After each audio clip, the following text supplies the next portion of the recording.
What is up, you awesome kissers to CistReactZ, guys? Today we're reacting to the entire history of FNAF. Now, this is by FuhNaff, so make sure you guys hit that like button, subscribe to FNAF's channel, and comment down below. Apparently, he also featured Dawko, FusionZ Gamer, Razbowski, BitRyan, and DJ Sterf, who I always thought was named DJ Surf. Huh. Anyway, let's get into this, Bob. Buddy, my name is Markiplier, and welcome to Five Nights at Freddy's. And that's Five Nights at Freddy's. Let me stop it right when the sound stops here. The scariest game of all creation. Hey everybody, today I want to talk to you guys about Five Nights at Freddy's. Oh my god, FusionZ Gamer. Here, and His old voice. The Five Nights at Freddy's. No, this isn't going to be a good time. Kudos to the guy who's made this. Oh my god, game old Dawko. Hello? Young Dawko, bro. Hello. Scott. If you're hearing this, that means that you beat 50-20 mode, and I have to do an interview now. I was going to try and keep it going for a while, but... DJ Hello. Sterf. I love Scott. I would almost call him a speedrunner of Five Nights at Freddy's games. Hello, everybody. My name is Markiplier, and welcome back to Five Nights at Freddy's. Look at man, Markiplier. Oh, yeah! Look at Matt Pat. Oh, Music Man! The memes. Oh my god, bro. Made by me, John. Dude. Today, the day I'm uploading this video, is Five Nights at Freddy's 8th birthday. Five Nights at Freddy's has been around for 8 years, which means there's actually fans of the franchise that are as old as the games are. Which is crazy to think about. Even though I was 14 when FNAF began, I've been along this ride since basically the beginning. And I thought it'd be pretty cool to bring a few of my friends on this video to help share their stories about FNAF and how they first found the games and how the games have impacted their lives. Oh, it's This is kind of a BitRyan. double video. The You get the entire GOAT. history of FNAF, but also a major collab between a bunch of FNAF YouTubers telling their stories about the franchise along the way. So without further ado, let's They're all get the into the goats. entire history of Five Nights at Freddy's. And this story doesn't begin where you may think. 2013, holy crap. FNAF may have been released in 2014, Jesus. but its true beginning goes all the way back to December 29th, 2013, when Chipper and Sons Lumber Co. was released by Scott Cawthon. After creating various animations man's and going RPG into games this such as The history. Desolate Hope, The Desolate Room, and I for That's Moon for many crazy. years beforehand, Scott Cawthon decided his next game was going to be Chipper and Sons Lumber Co. The game centers around a beaver who is just starting to get into the lumber business, and the game came with Dawko mixed played it reviews, too, with that's reviewers crazy. stating that the characters in the game looked creepy and resembled animatronic dolls. The game itself doesn't have much to do with FNAF. It's these reviews that really sparked the idea that would later be known as Five Nights at Freddy's. Figaro, Scott I'm the wasn't great all for singing making mushroom. FNAF right away. He actually had to choose between 3 games. He decided he wanted to give game making one last try before he moved on to a different career. He was deciding between, quote, a sequel to Desolate Hope, a remake Don't worry, I'm of listening. my I'm first also. game, Don't worry, I know I'm looking away, but I'm listening to it while also having to do something for like 20 seconds on the side. It's gonna take me like 5 seconds now. Legacy of Flan, or a new idea about animatronics and security cameras. Receiving negative reviews on something you worked hard on Alright, is full not focus. fun and can be very demotivating, but Scott eventually decided to embrace the reviews and Night try his phase. hand at making Oh, yeah, a Desolate horror Hope, game yeah. based around creepy animatronic dolls. I think this is the and first time I've security seen Desolate Hope cameras. This gameplay. is how FNAF Holy was crap. made. We don't know much about Scott's process while making the first FNAF game, but we do know some things that he hid in the newspapers in Five Nights at Freddy's 3. In the blurred text on the sides, Scott revealed that Freddy, Bonnie, Chica, and Foxy were just placeholder names while he was creating the game, and that he slowly fell in love with the names as he continued production. We also learned that Scott modeled Foxy while in the car on a 14-hour trip to visit his in-laws in the summer of 2014. I don't remember that. It's very difficult to model a 3D character on a bumpy car ride. Maybe this is why Foxy looks so torn up. While we were visiting, my kids got to experience Foxy's jump scare for the first time. He also said, That's quote, horrifying. in real life, I tend to have waking nightmares, meaning that I walk in my sleep, etc. One night, I dreamt that Bonnie was in the hall outside my door. As I jumped out of That's bed and rushed to hold horrible. the door shut, I discovered that the door was locked, and it filled me with dread. In FNAF 1, when the doors don't work, it means something is already in your office. So when I felt that the door was locked, I felt like Bonnie was in my bedroom and was about to get That's me, how he, like- thankfully. So that's how he developed that. Scott Holy also revealed crap. that he started a crowdfunding campaign for the first FNAF game and raised a whopping Sorry, I'm gonna probably pause a couple of times during this, but it just be. Dang, I just realized what FNAF was about to say. $0 for the pledge, Jesus. But dude, like, I knew he had a nightmare about Bonnie, but I didn't know like he actually explained what it was. Like how exactly when he's at your left door and then he gets in the office and you can't touch anything and that means he's in there. I didn't know that actually resembled his dream too. That was like the exact thing, and he made it off that. Yeah. To make a horror game based on your nightmare, that's and have like an element in there that had your nightmare doing the same thing. That's actually like a crazy thing to do for a horror game.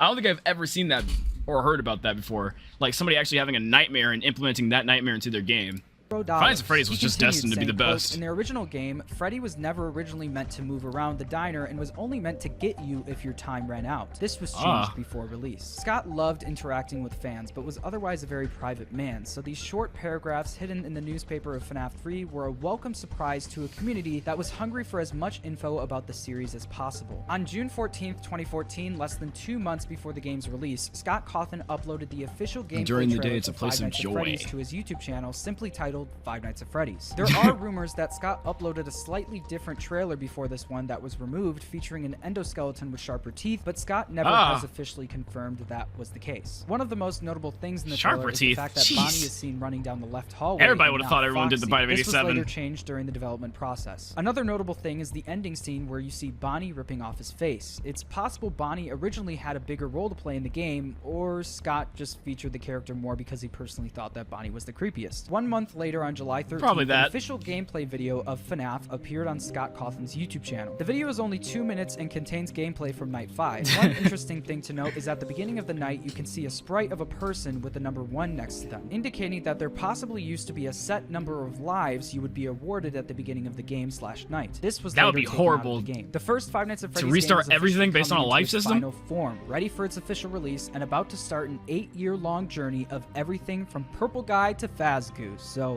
Here we go. The demo of Five Nights at Freddy's was released on IndieDB on July 23rd, 2014. There were not many people playing it at all close to the demo's release, except for one person. There seems to be only one person who received not just the demo, but the full game almost 2 weeks before its official release, and that was Ben the Scoopist. Wait, Ben what? was the first ever person to post a gameplay video of Five Nights at Freddy's on YouTube. In the video, he mentions that he previously played The Desolate Hope on his channel, and that Scott sent him FNAF early. Really excited to play this. He actually came out and gave it to me. Holy crap! So cool. It's actually on Steam Greenlight. So wait, this guy is the OG of OG? Nah, he's like the old king of FNAF then. Like he's like Markiplier's like ancestor. Is that what I'm going for with this joke here? Like, and then Markiplier takes the crown later. But like, it's crazy. I didn't even know that. What? I'll throw all the links up to his website, to the Steam Greenlight. Ben's video only sits at 50k views despite being the first ever playthrough of FNAF on YouTube, which blows my mind. The full game was eventually released to the public on August 8th, 2014. I want to watch that on video. The game blew up almost instantaneously because of one YouTuber who decided to make a Let's Play video about it, Yamimash. On August 10th, he keeps on doing that with Markiplier. After the Markiplier. game's release, Yamimash posted his playthrough of FNAF. He was one of the first YouTubers to play FNAF, and it seemed like his audience loved the game. His video then caught the attention of a young Markiplier, whose channel was at roughly 2.7 million subscribers at the time. This time it actually means Let's Play Markiplier. was posted on August 12th and was an instant success, garnering over 7 million views in its first month. What is FNAF? Let's just start at the very beginning, baby. FNAF, FNAF. Razbowski time. FNAF, like probably most of you out there. Very funny, man. King Markiplier. Markiplier was playing this brand new game, Five Nights at Freddy's, and it just turned into an internet sensation. It swept across the nation back in 2014. Can you believe? I want to talk a bit about how FNAF even got introduced. I to love me in the sound first panels place, on the wall, because makes it's you a want to play fairly weird checkers. story how it came about, and it's all thanks to my good friend Baz. I remember it was a New Year's Eve. It was December the 31st, 2014. We were just playing some poker, enjoying ourselves, you know, having some casual games, and he mentioned this thing called Five Nights at Freddy's. It was abbreviated FNAF. I was like, wait, what? Apparently it had like animatronics in, it had this creepy gameplay mechanic, but there was this other layer to the game which Baz emphasized, talking about how there's creepy mysteries within it, and like if you research, you might find weird things. I remember being super interested immediately from that point, and I got hooked on the whole concept of the game. After Mark played FNAF, the game was in an odd situation. FNAF started blowing up before it was even released on Steam. Steam. August was also the month that ScottGames.com was updated with the new FNAF teaser for the very first time. Scott posted the official poster for the game along with a hyperlink that encouraged fans to vote to get FNAF greenlit on Steam and to download the full game on Desura. Due to FNAF's sudden rise to fame, the game got greenlit pretty quickly, being added to Steam from Scott. 8 days after Markiplier played it. Pretty soon, every Let's Player on the planet was playing FNAF. Jacksepticeye, PewDiePie, CoryX Kenshin, Dan TDM, Moist Critical, Aya's Cupquake, and even a young Daco's Games tried playing the new indie hit. Other than the fact that FNAF videos got a ton of views, people loved the new take on the indie horror genre. Another thing that started popping up was FNAF songs. A channel called The Living Tombstone released their FNAF song called Five Nights at Freddy's the same month legendary as the game's song, release, which went on to accumulate over 272 million views. Jesus. Other artists making FNAF songs started popping up over time, such as DA Games, CG5, JT Music, JT, let's go, and Tryhard Ninja. Five Nights at Freddy's! Oh my god. Hello! Hello, John! Hello, FNAF!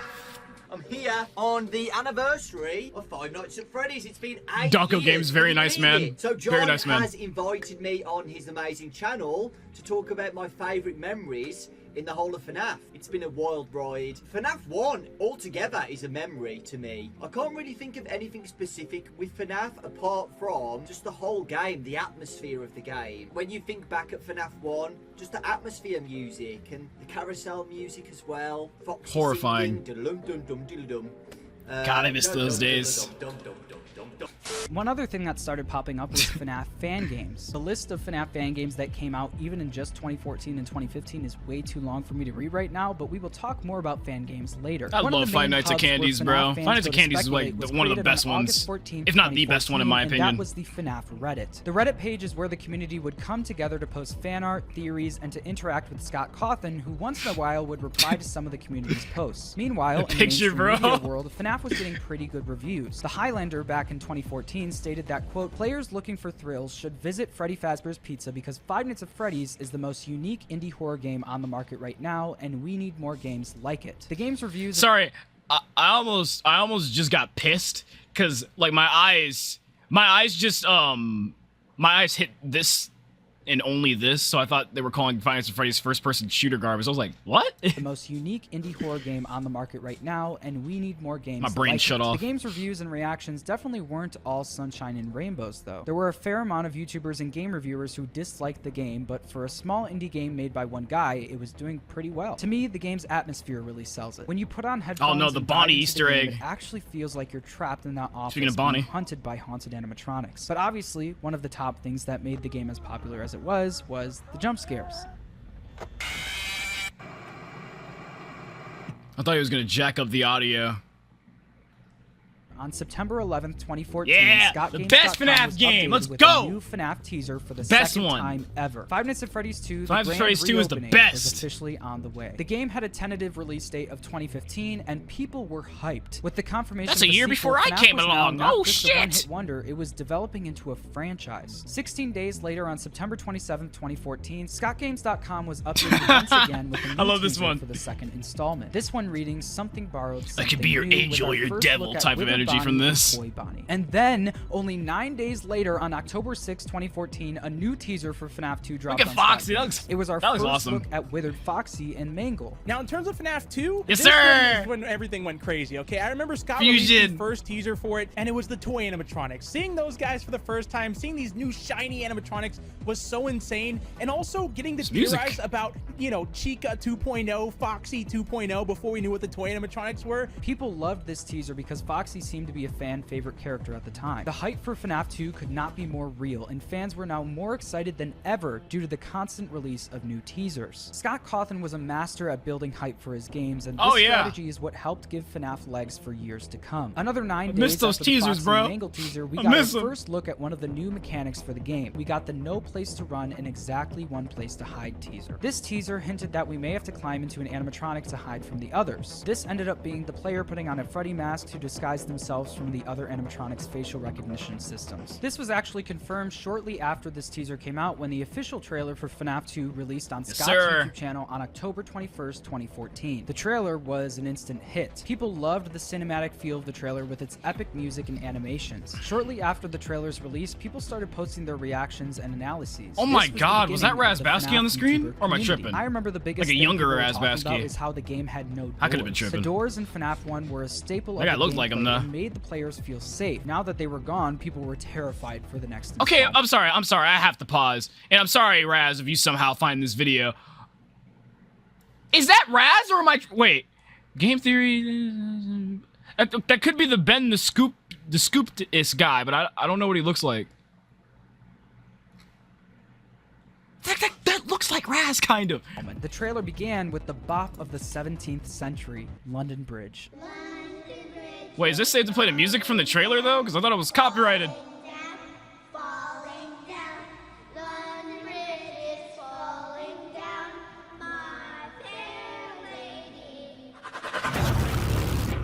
Okay, if it plays the next music, I know that's copyrighted.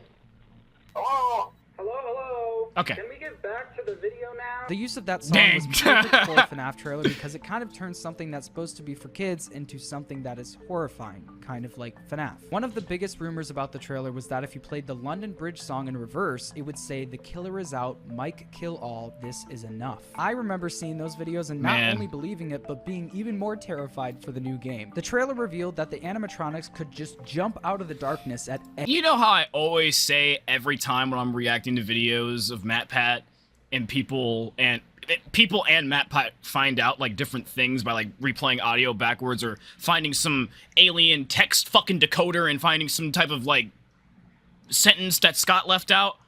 Bro, I want to say it again. The FNAF community has always been tryhards at solving puzzles. I swear to God. If somebody actually played that backward and then wrote that and then everybody else had to agree, and I mean, in a sense, it was kind of right. Like, it's just crazy that since the dawn of time, FNAF fans have always been like analyzing and looking for puzzles and researching stuff. Like, hey, I'm not mad at y'all. That's crazy, but y'all are tryhards. And I mean that in the most respectful way as possible, but y'all are tryhards. I commend y'all for being so analytical. It's crazy. The trailer also revealed that the phone guy was back. This left many people questioning how this could be, knowing that phone guy supposedly died in FNAF 1. Either phone guy survived FNAF 1 or this game was a prequel. The theories from the FNAF community started flooding in, and speaking of theories... Jesus. It's worth mentioning that one of the other top videos that helped FNAF become as popular as it was released shortly after the FNAF 2 trailer. On October 23rd, 2014, MatPat from The Game Theorist posted his first theory video on FNAF. While Markiplier's viral playthrough of FNAF got people hooked with Twitter the used to look like that. MatPat's video combined with all of the new teasers we were getting really got people hooked with the story of the game. Markiplier and MatPat's videos were officially going viral, setting the stage for FNAF to become a huge franchise in the gaming space. With all of these teasers and the new release trailer, people were so hyped to see what Scott had in store, searching for any clues about what the game would be about and when it would be released. This is when things started to get interesting. Scott actually did one of his only interviews ever on November 4th, 2014 with Click Team Fusion, the company that made the software that Scott used to make his FNAF games. I'll leave a link to the interview in the description below if you want to check it out. Scott reveals many cool things about his life before FNAF. Or just and a some hope of his older gameplay. games. Holy But crap, the main this thing is that cool. got people's attention was the announcement that FNAF 2 would no longer be coming out in 2015. It would be coming out on Christmas Day 2014. This would not be the first time that a FNAF game got released earlier than expected. Yeah, Only 5 days these after terrible that release interview on dates, but that's November good. 9th, Scott Games was updated once again with its final FNAF 2 teaser. What many people may think is a black image with a box for Cam 11 at the bottom is actually our first look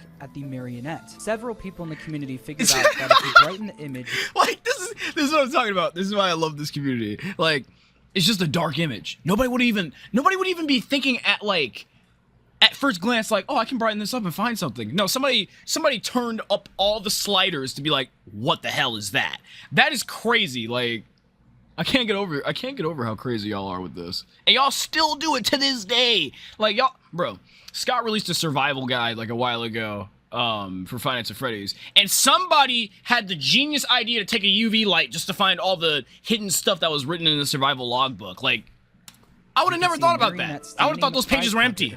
But in terms of my favorite memory, it was whenever they first released the Marionette teaser, and me and Pro Class Gamer immediately DM'd each other on Skype, and we were like, dude, we gotta cover this. On Skype? We did like a dual commentary covering the teaser, and just talking about like, what is this thing? It's popping out of a box, it's like in the shadows, and just the amount of like obscurity that was in the game, and that like just not knowing what was really going on at that point was just the best. People had a ton of theories about this image, but without more context, it was hard to figure out anything concrete about how this character would fit into the lore in the gameplay. We would soon get that context when the official extended FNAF 2 demo was sent to select YouTubers by Scott Cawthon only a day later, over a month before the game's projected release date. Markiplier, CoriX Kenshin, and a few other YouTubers received the demo directly from Scott himself via email on November 10th. They were the only people on the planet who were able to play one of the most anticipated games of 2014, so naturally their Let's Plays blew up. Markiplier already had his first 3 videos up on the game in the span of 24 hours, with the first one already accumulating over 3 million telling you, the second FNAF and the fourth FNAF had the best jump scares. All over again, thanks to some of the biggest YouTubers on the planet. People loved FNAF 2. With the new mechanics, new pizzeria, new jump scares, people were enamored with the experience. And the third one. But one part of the game that was brand new that kept everyone curious about what was going on at Freddy Fazbear's Pizza was the cutscenes. One of the major reasons the original FNAF took off was because of its lore. Using the posters on the walls, people started to get a sense that there was a story behind these haunted animatronics. And with the help of MatPat and Reddit, people really started to try and find every clue possible to get us closer to a concrete story. Scott decided to lean into the storytelling aspect a lot more to the children, introducing various 8-bit minigames and 3D cutscenes throughout the game. After completing each night, you would get a 3D cutscene of you on stage as Freddy Fazbear looking around at the other animatronics. 8-bit minigames would show up randomly after getting jump scared. These were arguably the creepiest part of FNAF 2. There are 4 8-bit minigames. You just get jump scared after the minigame. The more innocent one of us playing as Foxy, walking off stage to surprise some innocent kids. 5 dead kids are gonna be on screen. Pink Man?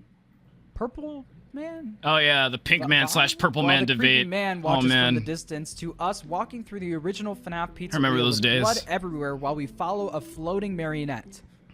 Yeah, these minigames were vague enough for them to be confusing, but clear enough for people to understand loosely what the story was supposed to be. Lucky for you, I am not going to break down the entire lore of FNAF in this video because we would be here all day. Maybe I'll make that video one day. You know, the one question that nobody ever asked was, did Fazbear Corporation just delete footage of just literal dead kids sitting in the corners? Like, what? How much did Fazbear Corporation have to sweep under the rug? Like, bro, somebody left work, locked the door, and then the security guard came. William Afton was like, I don't know, in the kitchen, hiding in a suit, with like 5 kids still there. Killed them, left them all over the restaurant. How does that work and nobody noticed a thing? How does Fazbear Corporation sweep everything under the rug so clearly? I don't even know. It just, like, no. Anyways, I never even asked that question, so that's why I got, like, progressively angrier as I said it out loud. It just makes you think, like, how much did they sweep away, and how much did, like, not even the security guard notice? Cutscenes and minigames were exactly what the franchise needed to help keep the hype going. Around put the kids in the blind spots of each camera. Popular. This was essentially fans making fake images that looked like they're real Easter eggs from the games. The most popular hoaxes back then were Sparky the Dog and FNAF 1 and the Purple Man animatronic from FNAF 2. Yeah, I've seen that one. A lot more than that now. On November 13th, 2014, only one day after FNAF 2's official release, Scott Games officially went dark, not showing any other games or hyperlinks. Offline. Just one black image. FNAF 3 time. The FNAF community was in shambles. People were wetting the bed. People were losing sleep, selling all of their Bitcoin because what if this was the end? What if FNAF was over? What if we were never gonna get another offline? Until next like, image, you can see text in the bottom that states "until next." How did people find that? On Scott Games for a while. Well, actually, okay, at this point you would probably be brightening it up. Weekly updates we were getting. The website wasn't updated until about a month later. Let's try a few edits, see if we can get anything. And it's a doco, guys. On the right now, it's changed to a number 3, and nobody's realised it could have been here for days, guys. Five Nights at Freddy's 3 was officially on the. So you telling me Daco's crazy too with the information grabbing. Oh my god! Like, how do y'all find this stuff? For the next month, I'm too stupid for ScottGames.com this. Went dark. No new teasers, trailers, or anything. Yet FNAF kept growing. During this time, Like, I'm so jealous that these days are gone. And I can't be like one of the people who are like, so if you brighten it up and you put this code into Photoshop, you'll see this. Like, I wish I could do that. I just can't. No, Scott's gone. The Scott Games website's gone. Like, the only thing that I've ever done with like the teasers is I've only brightened them up or like found information that other people said and then just say it too. Like what? I can't. Theory on FNAF I can't 2, do and Let's this. Players kept posting their reactions to the newest games. The FNAF Reddit was filled with theories and tons of fan art, and people were. I want to discover something too. Installment. After a month of silence, Scott Games was finally updated on January 2nd, 2015. The teaser featured a brand new animatronic with the text, I'm still here. This was a quite shocking teaser considering no one knew who the animatronic was. In the image, you can only see half of its face, so naturally people tried mirroring. Didn't they used to call Springtrap hybrid? The mystery animatronic. When mirrored, it sort of resembled Golden Freddy, but with completely new features. 12 days later, we got an even better look at the new animatronic when the What Can We Use teaser dropped. Oh yeah, that was January fire. 14th. The teaser featured all of the toy animatronics from FNAF 2 stuffed into a cardboard box, and when brightened, the mystery animatronic standing ominously next to it. People still seem to think that this was Golden Freddy, and honestly, I did too. The animatronic did look somewhat like a bear and was golden, and we didn't get a good look at the ears yet, so you couldn't really blame anyone. People had a lot of theories about what this teaser could mean, most of them thinking that we were going to learn a lot more about Golden Freddy and that the toy animatronics were going to be back. Little did they know, less than 2 weeks later, their theories would be thrown in the trash. On January 26th, the trailer for Five Nights at Freddy's 3 hit YouTube. FNAF was at peak popularity at the time, and you could make a good argument that to this day, the FNAF 3 era was the most popular FNAF has ever been. Millions of people tuned in to see what the next FNAF game had in store. The FNAF YouTube community was also starting to form at this time. Okay, that is Razbowski. I do not care. That is Raz. The trailer Raz, if you're watching this,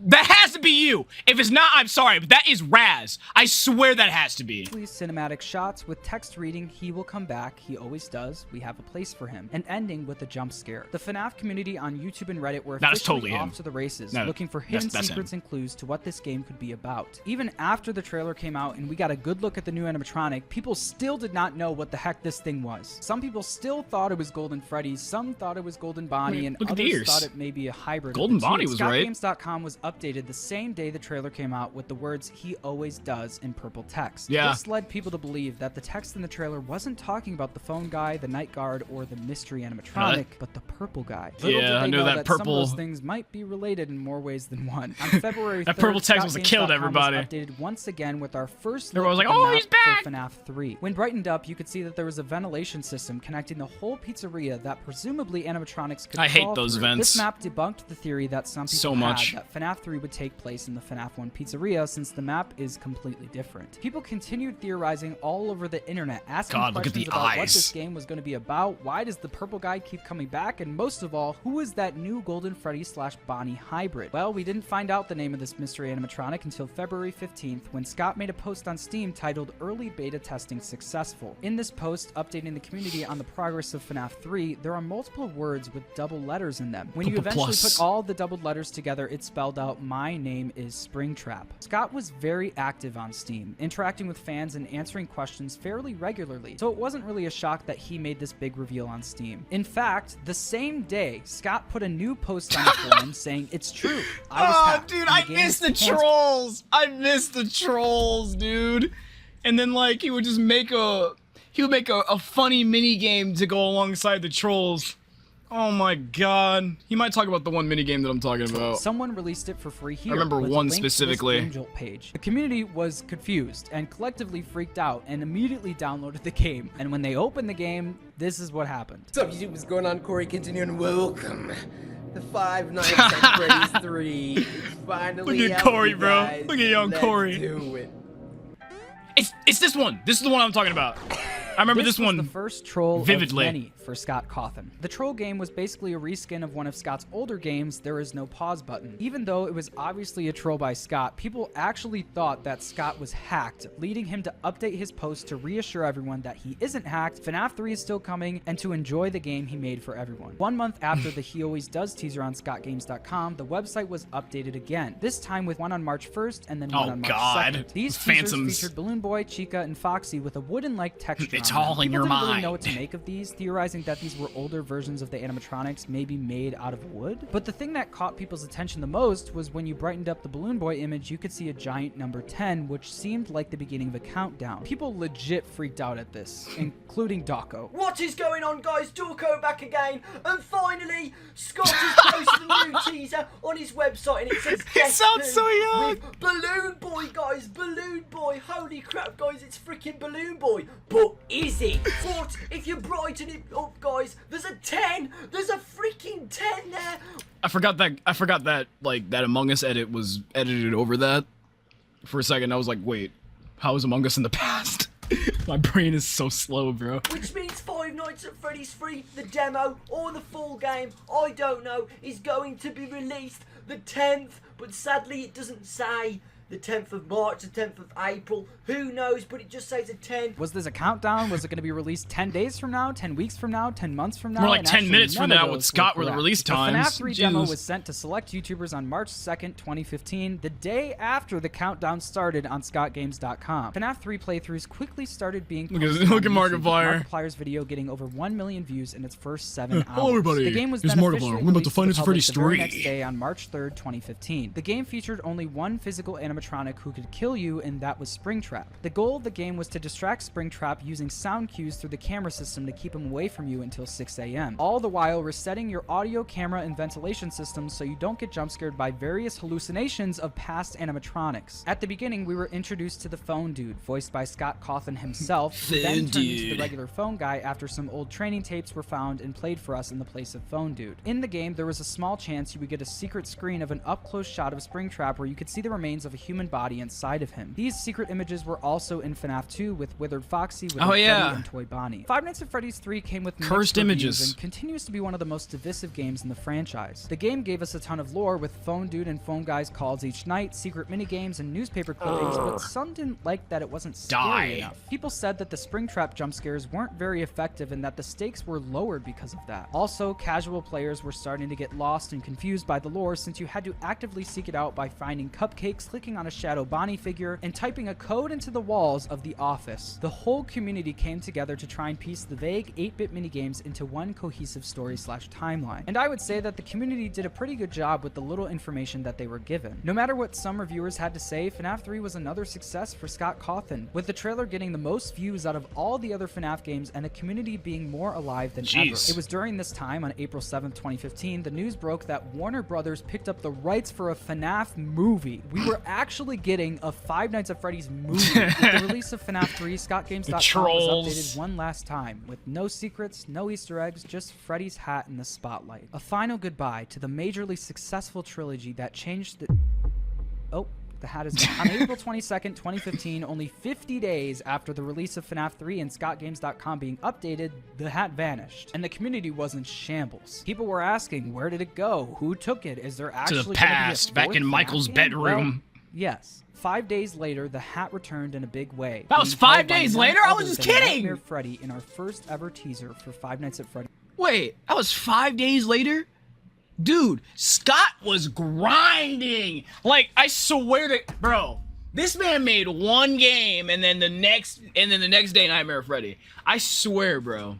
I'm over exaggerating with the date spaces, but still, it's like, man was grinding. He was grinding out FNAF, and he made a good 4 games.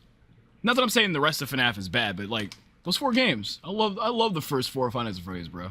Freddy's 4. The community ran with the name Nightmare Freddy because and this is when the time where I came Brighton around. shows the word nightmare Near at to the bottom. time. The game would be called FNAF 4, the final chapter, and had a release date of Halloween 2015. The game seemed to be leaning way more into the horror elements that people were looking for in FNAF 3. It looked like Scott was actually listening to criticism in regards to FNAF 3 not being scary enough and decided So then he made to the course-correct scariest it. one. My guess is that Scott valued the poor reviews of his game because the poor reviews of his games were the reason FNAF began in the first place. A week and a half after the Nightmare Freddy teaser, we got our first look at Nightmare Bonnie. This time with the words "Was it me?" in the top left corner. The community immediately connected this question with the Bite of 87. The Bite of 87 was one of the biggest mysteries. Was of that the Bite of 87? And now 3 games into the franchise, we still didn't know which animatronic actually did the biting. People started noticing a pattern, predicting that each new teaser would feature a new version of the classic animatronics in nightmare form, and that's exactly what happened. We got Nightmare Chica on May 16th and Nightmare Foxy on May 29th. Chica's teaser still had the nightmare text when brightened, while Foxy's said out of order, both asking the same question of was it me or me? The thing that was the most out of the ordinary about these teasers was that Foxy had a tongue. I love those teasers. This was the first time Foxy was seen with a tongue, and the last since it was cut from the final game. The teaser that followed these broke the pattern that was established over the past few weeks and shocked everyone. On June 11th, 2015, this image was uploaded to ScottGames.com. The purple hat and tie. Bow tie under a spotlight. When brightened, you could see the text Property of I don't know. When I first saw this teaser, I naturally thought it meant Freddy Fazbear because it started with an FR and ended with an R. But upon further inspection, you can actually tell that it ends in an ER and not an R, which is not how you spell Fazbear. The community quickly pieced together that the text probably reads Property of Fredbear's Family Diner. This was significant because that was because I was thinking like, how have people figured that out? And then he just said it. First pizzeria and the place where the first murder took place. The community started to theorize that maybe FNAF 4 would show us more about what happened at Fredbear's Family Diner and why the purple guy decided to start his killing spree. The teasers on FNAF 4. The man with the plan. Best, I'd say. Best teasers would go to FNAF 4. The memory that I think of with FNAF 4 specifically is Fredbear. The next teaser followed the same scariest idea as the animatronic first in that FNAF one, 4 teaser. Someone placing a hat in the spotlight and then someone picking it up. And in this case, 2 weeks Nightmare. later on June 25th, we saw Nightmare Fredbear sporting the purple bow tie with a giant mouth stomach. These teasers were getting so crazy that if you looked into the source code of the website and went to a random chunk of scrambled letters, source code. moved each letter back 1 letter in the alphabet, it actually spelled out Fredbear. Checking the source code was a vital part of figuring out the lore at this point in the series. And see, I would press F12 and the text would be there. I would have not dived that down to find that, I guess, anagram for Fredbear or something. That's why the FNAF community to this day takes every little clue seriously, because even a random bunch of letters in the source code of a website could have big lore secrets hidden within. The next FNAF teaser arrived on July 9th and featured what seemed to be a mini That's 6 version days of after I started my Springtrap sitting in a channel. chair with the words "terrible things come in small packages" above it. When brightened, you could clearly see 4 doorways, 2 on each side of the hallway. The community figured out that this character's name was Plushtrap, once again through the source code. This time, Scott used an encryption technique called Caesar's Cipher, a type of substitution cipher in which each letter in the plain see, this is what I'm talking about too. Y'all find all these ciphers and stuff? Y'all get it. I'm slow. I would not be able to solve this. text is replaced by a letter some fixed number of positions down. Could not do that. Back then, if you weren't at least a little familiar with cryptography, you were not going to figure out the new FNAF lore. Still or ain't. You were just I'm waiting still for not. someone else to figure it out for you. But with the thousands of people in the FNAF Reddit, it usually took about an hour, sometimes less. On July 13th, 2015, Y'all are crazy. only 4 days after the Plushtrap teaser, the FNAF 4 trailer hit YouTube. At this point, everyone was in Dang, my full channel's as theory old as mode, FNAF. looking into every detail and Did looking the for math. every clue they can to see Oh, the how FNAF this 4 game trailer. fits into the lore we already kind of know. The trailer starts off with a shot of a flashlight flickering on and off down a hallway. This was the first time we got it confirmed that this game was going to be set inside of a house. I remember watching this trailer and losing my mind at how good the graphics looked and how cool and different it felt. I think one of the big reasons FNAF is so successful I remember is watching because this Scott trailer with my changed computer things up being so quite a bit, loud. but not enough for it on not the to feel floor. like a FNAF game. The trailer showed Foxy, Chica, Plushtrap, the Freddles, and lastly a jump scare from Bonnie. That jump scare was different from any of the past games. The model was creepier, And the most scariest animation one. was improved, and it just hit different. It's safe to say the community went nuts over this trailer, trying to figure out a few things: how a camera system would fit into the game, how did we get to the part of the house Plushtrap was in, and why were these giant nightmare animatronics roaming through someone's house late at night like they got up to get a glass of warm milk because they couldn't sleep or something. We'd soon find out. some of these answers. On July 21st, It was all in your head. 2015, Dawko and Razbowski uploaded videos titled Look at Official Dawko, FNAF man. 4 Demo Reaction. Scott Cawthon actually sent Dawko and Raz FNAF 4 2 days before man everyone Raz. else in order to tell everyone what they thought of the game. Both of their videos started with their reaction to the Bonnie jump scare, and it's just a joy to watch. Oh, things are starting to move now. Oh, things are starting to move now. Oh my. You know, what the hell? The game is He said, "What the absolutely hell?" terrifying, and I still don't like playing it now because it's so scary. Because you have to rely on sound, and usually I get really scared when I think I'm. All right, it's time to expose myself. If there has been any FNAF 4 gameplay that I didn't delete on the channel, I believe, and I think I did this same strategy with the FNAF 6. I would mute the game. I would mute the game until I got close to what I need to listen to, and if they weren't there, I'd remute the game. I'm exposing myself. I'm a coward. Gonna be okay. I don't. That's some piece of information I never told you in the past. Breathe in, and I put on the flashlight, and I'm dead. Still scary. The jump scares are terrifying. Suddenly, one day, Scott emails myself and Dawko, and he's like, "Boys, you two, you gotta play test FNAF 4 for me." And we absolutely crapped ourselves because it wasn't supposed to be out till like Halloween that year, 2015.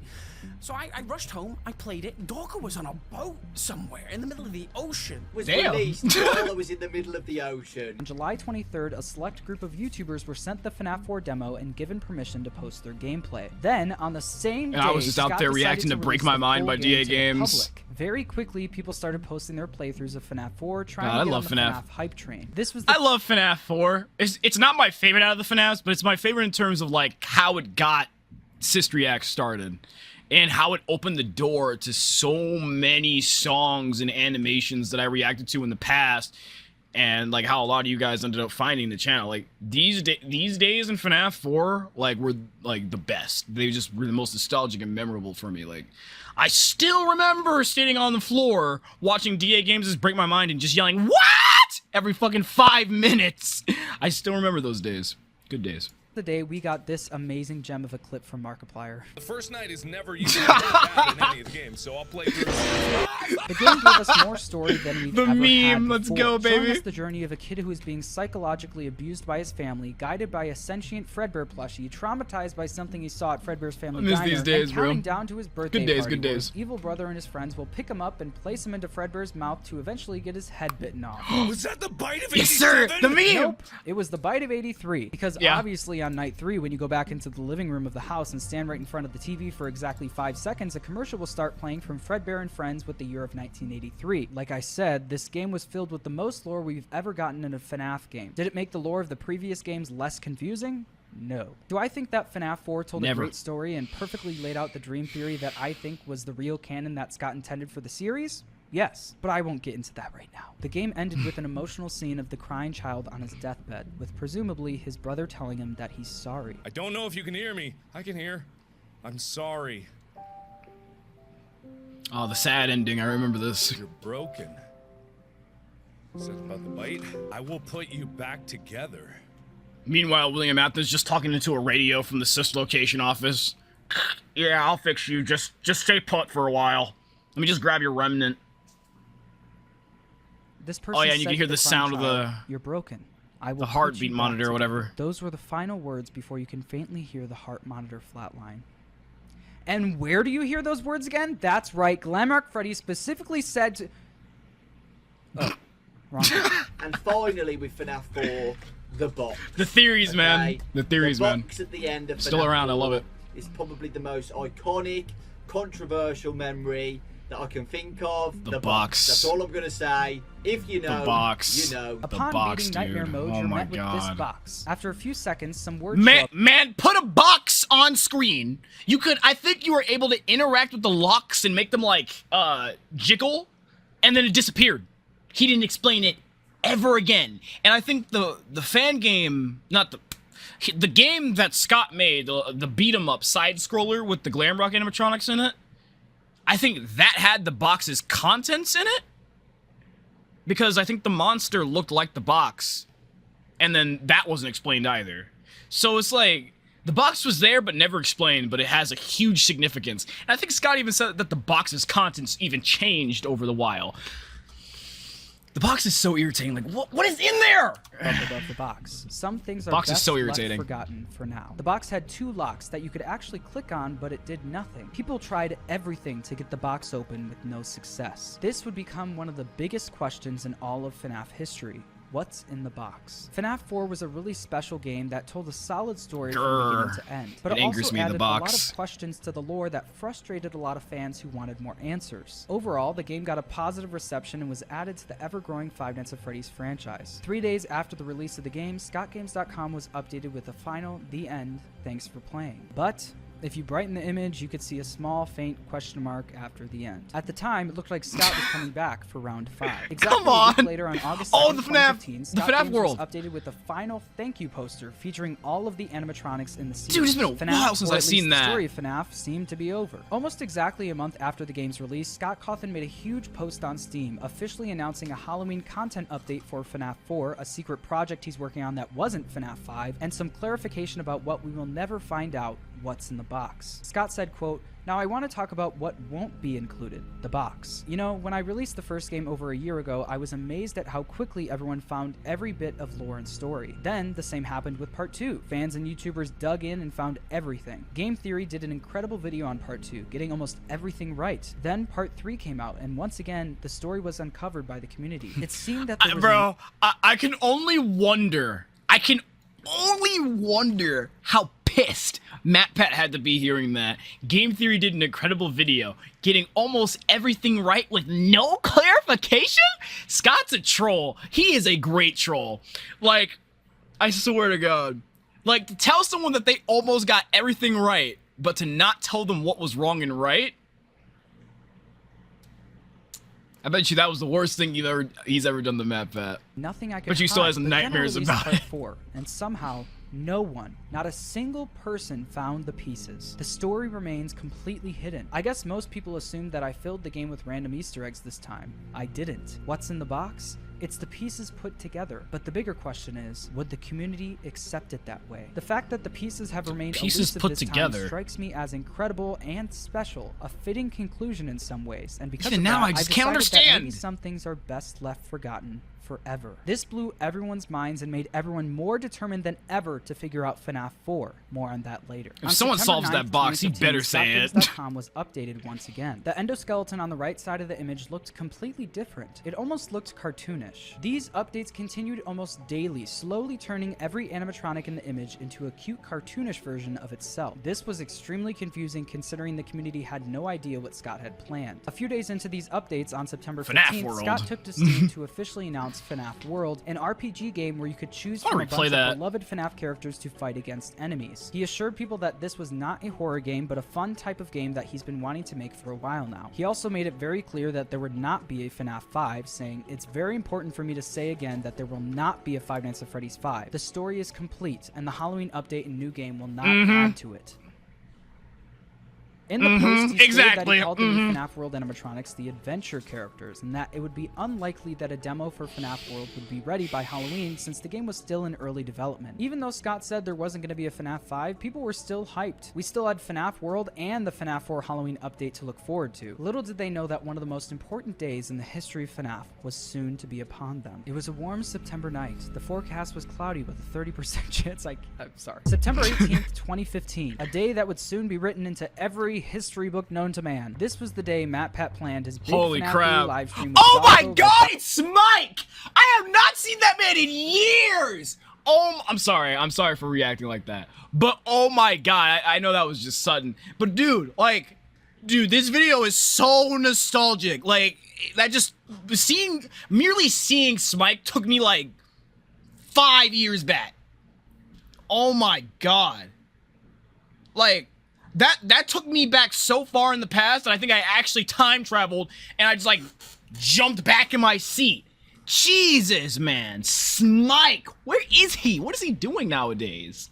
Bowski, Ryan, and other Ryan from 8-Bit Gaming. It's cool to see and all of them Smite. together The on stream screen, was though. meant to be a big collaboration with all of the biggest FNAF YouTubers in order to try and figure out the lore. The stream was a major success, but there was one huge problem. The stream kept crashing. The stream crashed literally 2 or 3 times before they finally got a stable connection. But while the stream was crashing, one person was watching it all go down, Scott Cawthon. Doggo just tweeted out 2 minutes ago that Scott commented on Steam 11 minutes ago. Yeah. They were getting... Oh my god, is this the days where Scott was saying on like Scott Games like what happened to Chica's beak?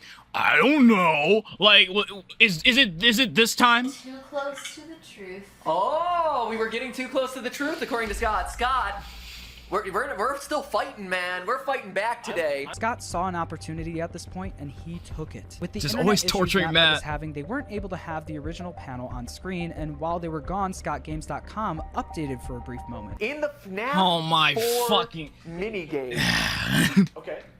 Okay, we're talking about the FNAF. Like Atari graphics toy, like next to the headless Foxy, there's a beakless Chica. Is there a beakless Chica?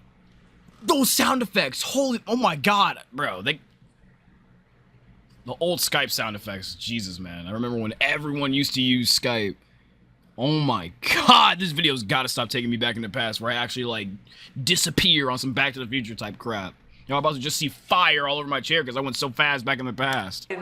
Shortly after this, Dawko arrived saying that Scott actually emailed him the exact same message put on Scott Games. A few minutes later, Scott emailed Dawko with another question. Scott's done another question. Oh god, he said, Yeah, oh "What god, is seen indeed. in shadows is easily misunderstood in the mind of a child." What's seen in the... What exactly? Exactly! It was after this question that they started putting the What are you pieces saying, together. Scott? Maybe FNAF 2 never actually happened. Can we get that memed? Because I know somebody yesterday on Twitter, I'm sorry for forgetting the name, somebody made a meme on the FNAF hidden lore animation. Can somebody make a meme of MatPat's face, like, in those exact frames, just looking confused on what Scott said? Maybe all of these games were Caption just it, nightmares what, of the how it prime feels child. to The solve the final FNAF hint lore or Scott something like gave them that. was 4 words. We need a meme. 4 games, 1 story. We kind of assumed it was, but it was good to know that there's not multiple stories going on at the same time in this franchise. That would be. This live stream was a huge moment for the community and honestly for figuring out the lore of these 4 games. Those clues led to MatPat's video he released that December, where I believe he was What if correct everything in about FNAF some of, was if just not a all dream? of these games being just a dream. But as Scott said, would the community accept it that way? Scott updated his announcement post for FNAF World on September 21st, 2015. I would accept stating it. that At least all no of the kids FNAF died. characters have been added to ScottGames.com. Not only that, but we got a rough release date coming 2016. Seriously. Obviously poking fun at the fact that Scott hasn't really been the best with release dates. A few days after the FNAF World teasers were... I'm sorry, him just saying that kind of just... my mind. What if like the whole time, like, FNAF has just been like a scared child's nightmare that he hasn't woke up from yet. And like William Afton was actually just a normal happy-going guy in a Bonnie costume that took 5 kids into the back room just to help them celebrate their birthday and make them happy, but the kid misunderstood it and that'd be crazy. Finished, Scott created FNAFworld.com. Let me stop a thinking, dedicated 'cause if website I for think, FNAF I'm gonna World go teasers. down a Once pit that website was created, of too many ScottGames.com thoughts. became dedicated to teasing FNAF 4 Halloween Edition. There were 5 total teasers for the game: Jacko Bonnie, Nightmare Balloon Boy, Oh, Nightmare dude, these Leone, teasers. and Jacko Chica. I remember One that. interesting thing to point out about the Nightmare Leone teaser is that when you saved the image, it was titled "Don't Wake the Baby." This was Scott referencing Wake the Baby. Markiplier's FNAF 2 playthrough, where he repeated that phrase while trying to avoid the puppet jump scare. On October 28th, 2015, FNAFworld.com was That's where it came updated, from? and let's just say the community was confused. If you As logged per on to usual. FNAFworld.com, you would be met with text saying, and I quote, "I hex haxered scoot site and well released to full version on FNAF World tonight at exactly 6 p.m. CST. Don't tread to stop me. Lols hacks." Then it was updated again not too long after, and I quote, "I mean it. Am going to release it tonight at 6 p.m. CST. I think I know this fan. Seriously, I keep on calling it fan game. Sorry, I will. I know this game that Scott made. I think I remember right it. Here, Lulz Hacks. I think most of the community was aware that this was Scott trolling, since this seemed to be a pattern with Scott based on the FNAF 3 troll game. But there was a good amount of people online expressing concern that FNAFworld.com might have actually been hacked. One final message appeared on FNAFworld.com right when Lulz Hacks said it would. The message read, "I has released edit Lulz Hacks. Download FNAF World," with a hyperlink to download the game. And once you downloaded the game, this is what you saw. Yeah, this one. I remember this. Yo! No, because imagine like it was actually hacked and everyone just downloaded the game.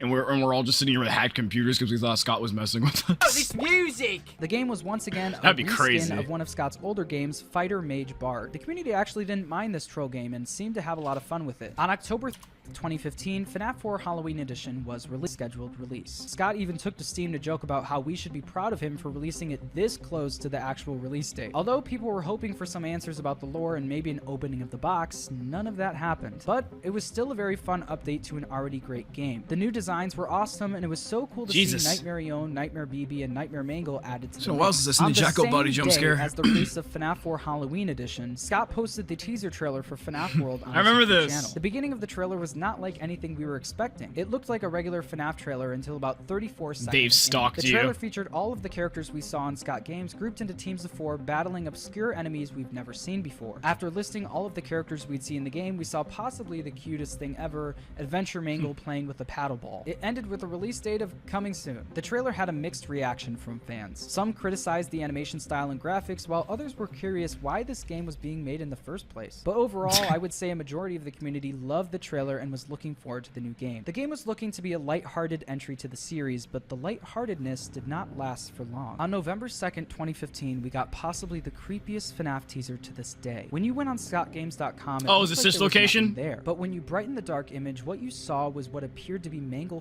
hanging himself with. That was real? Wait, actually?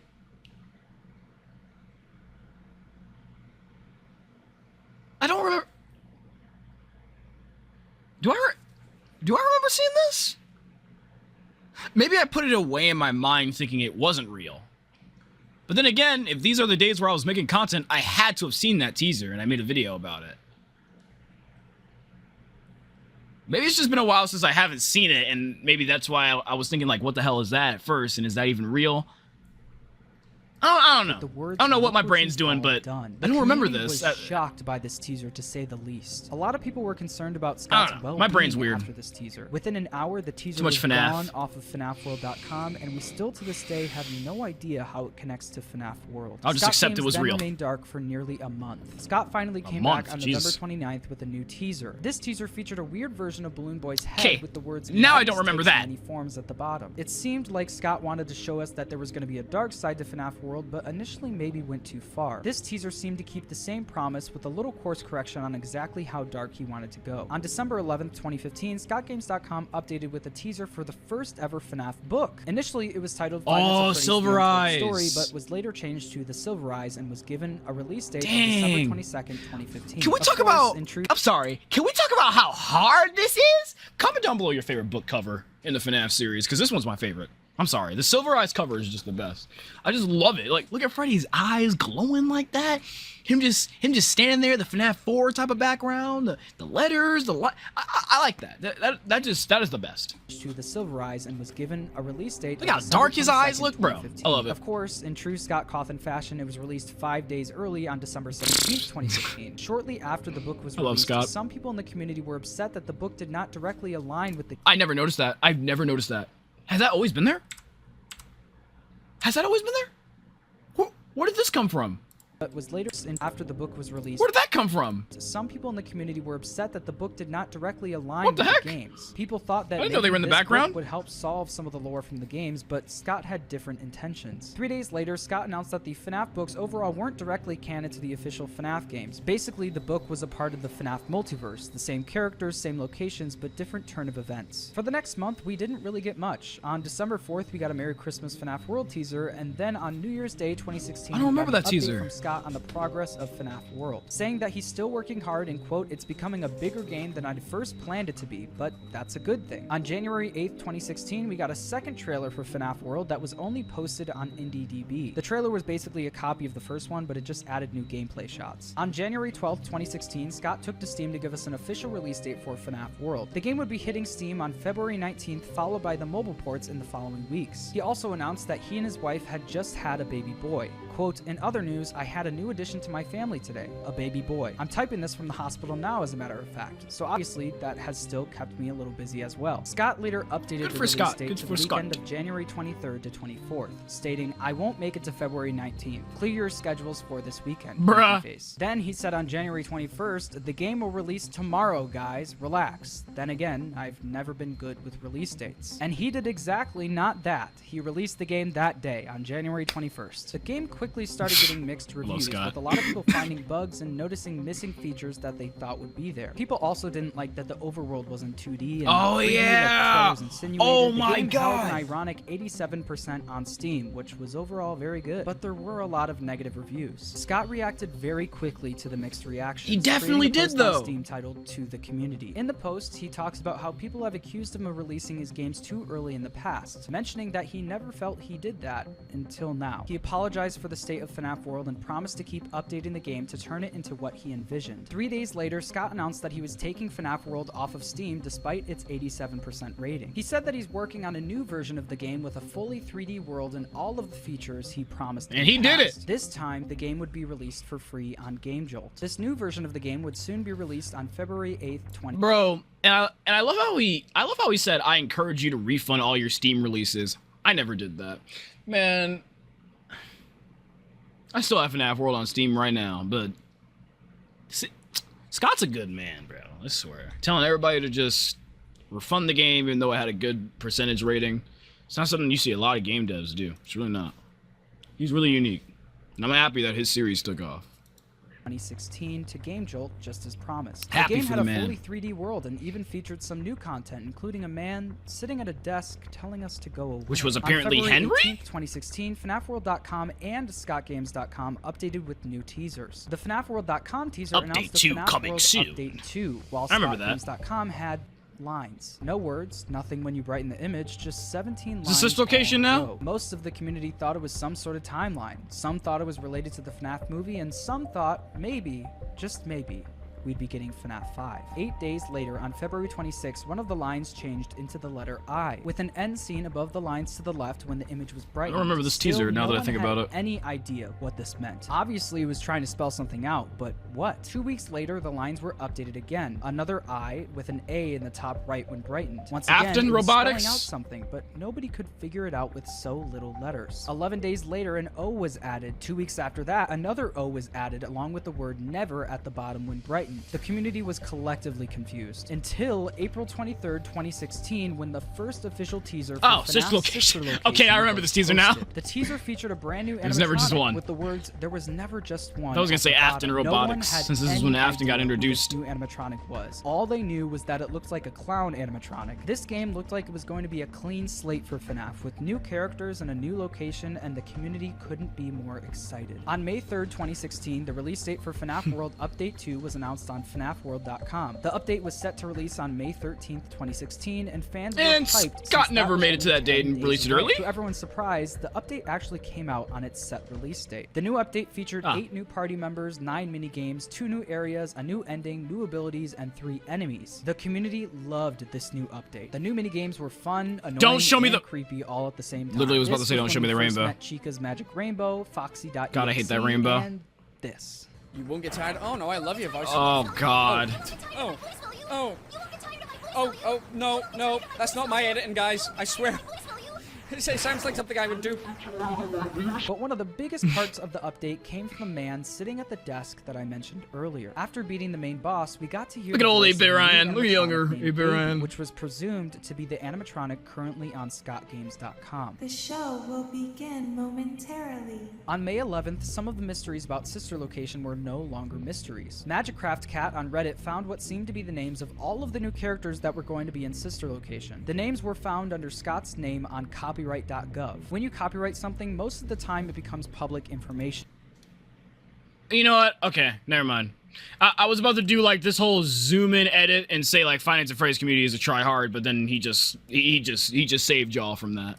So when Scott went to copyright his new characters, it wouldn't be long until fans found them. And they did. The community was disappointed and worried about the characters being leaked, but there was one person who wasn't. Scott Cawthon. Scott replied to the Reddit post with the leak saying, "No worries, guys. The characters needed to be copyrighted and I knew this would get out. Have fun speculating." On May 15th, someone asked Scott on Steam if there would be voice acting in Sister Location. He replied with, "Yes, there will be voice acting in Sister Location." Yes, sir. 5 days later, on May 16, 2016, we got a new Sister Location teaser and our first good look at the newest animatronic, Baby. The teaser had text at the bottom that read, "Everyone please stay in your seats." I remember one of the big things about this teaser is that people thought they could see the reflection of Springtrap in Baby's nose, and I kind of still believe that to be the case. The FNAF hype was officially back. We were getting FNAF 5 with new characters, a new location, and according to Scott on Steam, the game would also feature full voice acting. FNAF was not going anywhere anytime soon. On May 21st, 2016, the Sister Location trailer went strong, and it was unlike anything we were ever expecting. The trailer had an extremely futuristic vibe to it, and the animatronics' faces moved. The trailer showed us some glimpses of gameplay while you could hear "Don't Hold It Against Us" in the background. Towards the end of the trailer, we got the amazing shot of all four of the new animatronics performing together, and then it ended with a baby jump scare that we never actually got to see in the final game. The trailer blew everyone away, but also left people with a lot of questions. How does this fit into the lore? When does this game take place? Where does this game take place? Is it going to be free roam? What's the last 4 digits of your social security number? 1 month after the trailer on June 17, 2016, we got a new teaser on ScottGames.com. This time, it featured a torn-apart animatronic with a clown-like mask. This is an animatronic we have never seen before, and now that the names of the new characters were leaked, it was a guessing game for what its name was. It was either called Ennard, Bidybab, or Mini-Rena, since those were the ones we haven't seen yet. Most people were speculating that this was Ennard based on the similarities of the words innard and Ennard. There was text at the bottom of the teaser that said, "There's a little of me in every body," with the space between every and body. In the source code, sometime around this image's release, we found what seemed to be a schedule for all of the animatronics, insinuating that these animatronics didn't belong to one single pizzeria, but were being rented out by people through this facility. We also found a short list of people and companies renting out these animatronics, one of them being named Chica's Party World. Chica's Party World is a place we have yet to see in the franchise and remains a mystery to this day. We also saw text that seemed to be Afton Robotics, which is a direct reference to the first FNAF book, so where that's the how people found purple it. guy was named William Afton. Was Scott really about to take a page out of his own book? On June 23rd, 2016, Scott announced that he had just signed a 3-book deal with Scholastic, one of the biggest publishers on the planet. Spoiler alert, Scholastic would go on to publish over 20 FNAF books and counting. I guess the first 3 ended up doing pretty well. Over 2 weeks later, on July 9th, 2016, we got another teaser on ScottGames.com. The Minions, I mean the Bidybabs. What? Common themes with the Sister Location teaser. You just woke my brain back up. Knew what the heck was going on. With all of the other teasers. By the way, I don't want anybody to think that I'm bored watching this video when I say that my brain turns off. It's just that I'm stupid, so my brain just like sometimes. I don't know. I zone out easily. For past games, you were able to theorize more about the game, but these were so new that it was hard to find something to say about them. But these teasers were an amazing showcase of all the new characters we'd be seeing in the game. That's why I try to keep myself talking. Did do a good job with them. Less than 2 weeks later, on July 21st, this video is very entertaining and informative. I love it. Text, "Get back on your stage now." The teaser had Get back on your stage now. Buttons, one to turn on the lights, and the other to shock the animatronics into getting them back on stage. Although the community didn't know that at the time. Some people speculated that the red button was going to regenerate or power up the animatronics, but we all know how that turned out. Let's encourage Baby to cheer up with a controlled shock.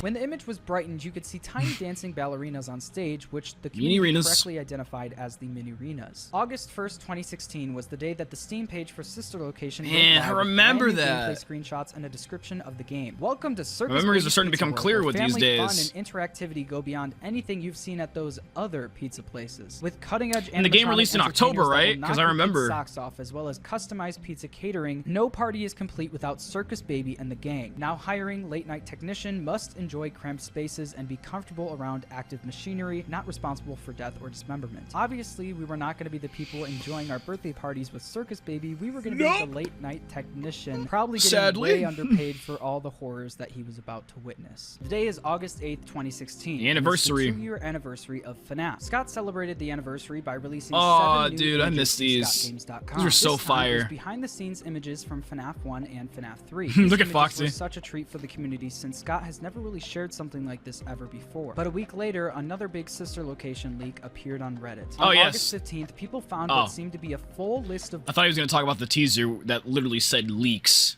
Voice actors and some actual audio clips from the game. These were some pretty big leaks, but Scott took the last leaks really well, so surely he'd be taking these ones pretty... That's what I was talking about. Due to leaks. On August 16th, the community collectively panicked until they brightened the image. If you brighten the image, you could see a ton of text talking about how there was a Circus Baby's Pizza World restaurant for a short period of time, but it was shut down due to gas leaks. This confirmed that the Funtime animatronics actually came from a restaurant and were being repurposed for the rental company. This also confirmed that something fishy happened at Circus Baby's Pizza World since it closed way too soon, and for a reason like gas leaks that doesn't really warrant permanent closure. Scott collectively freaked everyone out for about 5 whole minutes since he was obviously messing around with the fact that there were leaks for his game a day prior. 11 days later, on August 27th, 2016, we got the official release date for Sister Location on ScottGames.com. The new teaser featured Ender's Mask with brightened up the release date of October 7th. Dude, I remember that day. Like, and I think I still have the footage up on my channel. And I think I even said it in the video too. I remember that I knew that Sister Location was gonna release. I remember getting out of middle school. Yeah, like that's right, like middle school, back in 2016. And I remember the bus broke down, and it was close to my house, and I ran all the way back home to get to Sister Location, bro. I remember that day. Jesus. Or maybe I didn't run all the way back home, but I definitely could have, because it was so close. I think I ran all the way back home, but yeah, I still remember it. I still remember those chain of events all the way up to either me staying on the bus or running back home. But dude, I just remember being in such a rush to play this game.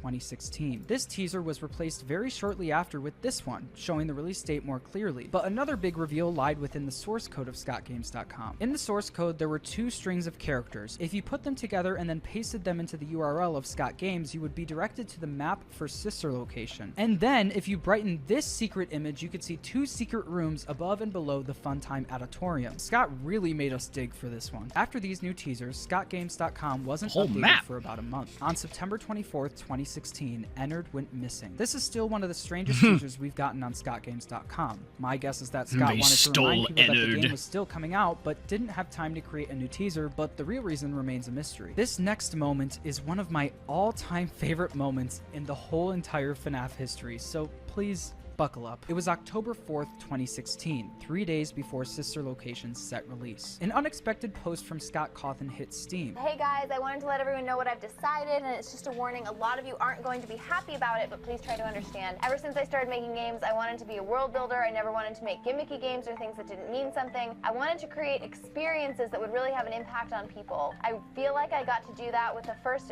few games, but somehow I feel like I let myself get too dark with this one. Things went sideways, and I look at this game now and I'm unsure of how it will affect people. So then what am I supposed to do? Release something that offends me just to satisfy those who want to play it? Or do I take the time and effort to really craft something that everyone can enjoy? The answer is obvious to me. But I think I have the solution. This is the part most of you won't like. I'm going to release the mature version of the game by itself in sections, not as part of the timeline, not as part of the lore.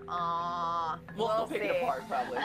It's probably and not as part of the story, but just because I promised that I would. I promised a game, and I don't want to be one of those developers who endlessly delays their game's release. I'm going to release the game in chapters, however, not the whole game at once, since it puts a strain on the servers over at GameJolt. It actually looked like Scott Cawthon was concerned about how dark he made Sister Location. Jeez. He even went so far as to flag the game that he posted on GameJolt as mature, prompting you to click continue before you can see the game page. A lot of people in the community weren't buying it because of Scott's trolling history, but one of the best moments in the history of FNAF... It's kind of crazy, though. If you refer all the way back to FNAF 2, was there just not a minigame of, like, what, 5 kids sprawled around dead? Like, I mean, this game's already been crazy. Like, for the people who always flag FNAF as a kiddies game, it's really not. You gotta look way in the background to see that there's a man in a purple suit killing people left and right. So, I mean, yeah...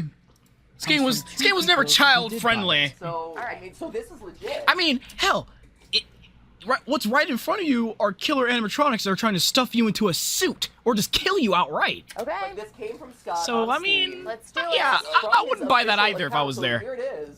This is the disclaimer. Yeah, this might be a mature stream. We don't. This might be a really mature stream. We just have no idea. What we're Literally, getting into. Jason has not previewed it. I'm digging the music. Yeah, let's do this, man. And legitimately, I've been excited about Sister Location. That's a troll. You know, because this was a year in the making. So this is the mature Which is this one version then? Of Sister Location. The real version won't be coming out for another 2 months. So here it is. This is a preview of it. Okay, so the. Oh, I remember this. I remember this. Are you kidding me? Are you He's he's so mad. Yeah, cool. God, just like I can see how much this like really pissed him off, but he doesn't want to say a word. Are you effing kidding me? Oh, was it troll? Was it troll the whole time? I love Scott. Oh, we got trolled. Are you kidding me? This is the equivalent of getting rickrolled on these. Are you kidding me? They were so good. Rickrolled hard. The chat warned us. Damn it! They did such a good job. I'm so proud of whoever. Oh, the chat warned them? Don't, you're not supposed to warn people. No, this is Scott. You're supposed to warn people about trolls. You're proud of. You gotta let MatPat get trolled and then say LOL. That is one of my favorite clips in the history of FNAF, but jokes aside, it really did show how much MatPat cared about the Crazy. game and was so excited for the new game to come out. They just unfortunately fell victim to one of Scott's many trolls. On October 7th, 2016, the real FNAF sister location was officially released. The community fell in love with the game, despite it leaving us with more questions than answers yet again. The game led you through circus stages, entertainment, and rental while you had the night shift as a technician. You were being guided by Hand Unit, a talking portable keypad. Once again, this is not a lore video, but the game did tell a pretty compelling story that you had to research for days after the game to fully understand, but it was compelling nonetheless. The game had great voice acting, great jump scares, and even a great twist. The game quickly became a lot of people's favorites in the franchise. Here's a quick speed round. On October 17th, Scott announced that he was making a new custom night for Sister Location. He announced this with a teaser on Scott Games and a post on Steam. He stated that the update would be free and not canon to the main game. On October 22nd, Scott announced that FNAF The Silver Eyes was a #1 New York Times bestseller. On October 30th, MatPat released his new sister location theory, and Scott commented on it on Steam, saying that regardless of what people may agree with or disagree with about the theory itself, I think this was one of his best videos. It was well made, it was entertaining, and he really did find some things that no one else had found yet. Fast forward to November 27th, I really love how Scott, like, going back through all this history that is well done in this video. I really just love how you can tell Scott is a lurker. Like, he does not make his presence known. Like, he's just chilling out with the crowd eating popcorn and sunglasses. That's basically Scott. And then like he'll just leave for a week and be like, "Nice video, MatPat, but halfly," in terms of like how wrong and right he was. But like I love Scott, man.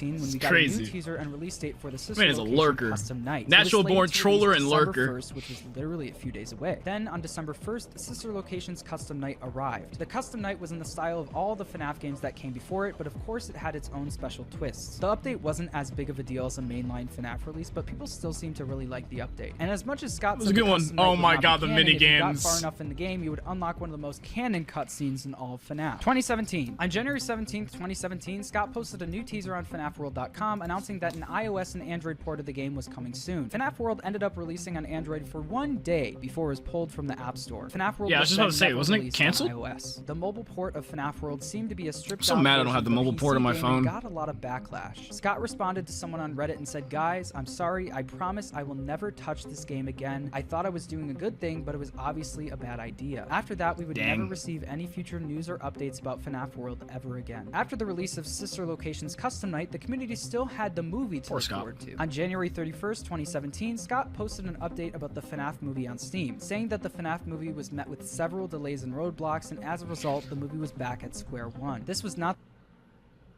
Dude, we've gone so long with like tidbits of FNAF movie information that I forgot during the Sister Location custom night game days that the movie was like a thing and still in the making. Bro, I don't even care. I'm doing the math right now.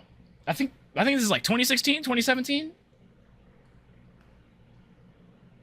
Minus 2017. FNAF movie has been in the workings for 5 years, ironically. Jesus, and it's probably gonna release in 2023. No, it is gonna release in 2023, but it's just like, man, it's crazy to think about, like, 5 to 6 years worth of development. That movie's gotta be, that movie's getting a Grammy or an Oscar or something. It's got it. With all that time. It's been almost 2 years since the movie was announced at this point. But Scott reassured everyone that this was a good thing because he was going to be involved with the movie from day one this time, implying that maybe the studio started making changes to the movie that Scott didn't fully agree with. 2 months later, Scott posted his first and last ever tweet. The tweet featured a photo of a director's chair with on it, along with Blumhouse Productions in the background. I remember posting "Oh snap" on this, and people just still keep on randomly liking my tweet to this day. This was pretty good news because Blumhouse is known for making some pretty good horror movies, so FNAF was officially in good hands. It's Blumhouse? I thought it was Bloomhouse. I can't read. And remained that way I'm stupid. For over 6 months, the longest period of time without a Scott Games update since FNAF began. The silence ended when a new teaser was posted on Scott Games and FNAFworld.com on June 11th, 2017. On FNAFworld.com, all you could see was eyeballs, similar to babies, but not exactly. Scrap babies. This is a FNAF 6 days, I think. Could there actually be a FNAF 6? The teaser on Scott Games was to promote the newest FNAF book, Five Nights at Freddy's: The Twisted Ones. Scott would then update Scott Games throughout the month. Remember reading that. New teasers for the book leading up to its release on June 27th, 2017. On June 30th, Scott released a long post on Steam with some major updates. He announced that he's been working on a new game, possibly FNAF 6, and that he needs to take a break from the development of the game. He goes on to say that he's a bit burnt out and the expectations to keep making the games better and better have got to him. He said that he was just taking a break and that he'll be back eventually. He then announces that a VR game is on the way and that the FNAF movie is now in safe hands with Blumhouse. Help he ends wanted. the post saying that he hopes we can understand and respect his decision. Most of the community was happy Scott was taking a break since he was working non-stop since 2014. But others in the community did not really like this post and actually thought that he might be trolling. This led to Scott editing his post saying that he'd rather just say the new game is canceled rather than leaving everyone on hold indefinitely. He also said that he wants to make something more lighthearted to help him relax and that it would be free. The next time we got an update on ScottGames.com was for FNAF's 3rd anniversary on August 8th, 2017. Scott, for the second year in a row, showed us some behind-the-scenes images of him working on the past FNAF games, but this time something was off. Out of the 9 images we got, 3 anniversary on August 8th, 2017. Scott, for the second year in a row, showed us some behind-the-scenes images of him working on the Oh God! What the hell is that? What the hell is even that? Like, I've probably seen this before and I just don't remember it, but that just looks terrifying. Like, it's like seeing Afton's like body just mangled and cut up in the suit. Jeez. Past FNAF Put some games, clothes but this on. time something was off. Out of the 9 images we got, 3 of them seemed to feature parts of some animatronics that we've never seen before. Maybe Scott was done with his break, or maybe these were just nothing. The community wasn't really sure at the time. The last teaser we got on the anniversary was of the Freddy plushie from FNAF 4. Nothing when you brighten it up, and nothing notable. Just staring at you. 10 days later, on August 18th, 2017, this image dropped on ScottGames.com. The image was of the FNAF 2 8-bit Freddy with a rainbow following him. Because it was the FNAF 2 Freddy, people were speculating that Scott was trying to hint that the new game would take place during that era. 2 months later, on October 28th, 2017, the 8-bit Freddy teaser was updated to feature 3 kids standing around him. That's it. On November 8th, 2017, the image changed to Freddy juggling some pizzas around. Pizzeria Simulator. Had no idea what Scott was up to. Meanwhile, on FNAFworld.com, the eyes that showed up a while ago have now closed. We ended up getting an update from Scott 18 days later on November 26th, where he said that he was going to make an announcement about a new cast/crew member on the movie, but it wasn't fully set in stone, so he didn't want to. He also said that he refused to let a full year go by without a new FNAF Trolled game, everybody, so and he's whipping up something fun Pizzeria for us Simulator for the was holidays. FNAF 6. We would soon learn what that was on December 1st, 2017, when Freddy Fazbear's Pizzeria Simulator. I'm probably gonna get harpooned to death for saying this, and I don't think I've ever said this on my channel ever about a FNAF game, but I don't like this one. I mean, it had huge plot points in it, but like, it didn't suck completely, but I don't like this one. was announced on Scott Games. It looked You know, like and this I was still gonna be played a it, fun you know, 8-bit so I'm- game from Scott, but some of the community had their doubts But and maybe their expectations a little too high. A lot of people thought they were literally getting FNAF 6, but it looks like Scott wasn't trolling this time. On December 3rd, we got another teaser with a countdown to the game. 2 days left. The next day, 1 day left. And on that day, December 4th, 2017, Scott took to Steam to apologize to the community. He saw the response to the teasers and was sorry if he may have overhyped the game. He reassured the community that this was just a fun game and nothing big at all. He ended by saying that he was just going to release the game today instead of tomorrow, so the game released. And this is what happened. What the? FNAF 6. What the? What the frick? I remember this. The frick going on?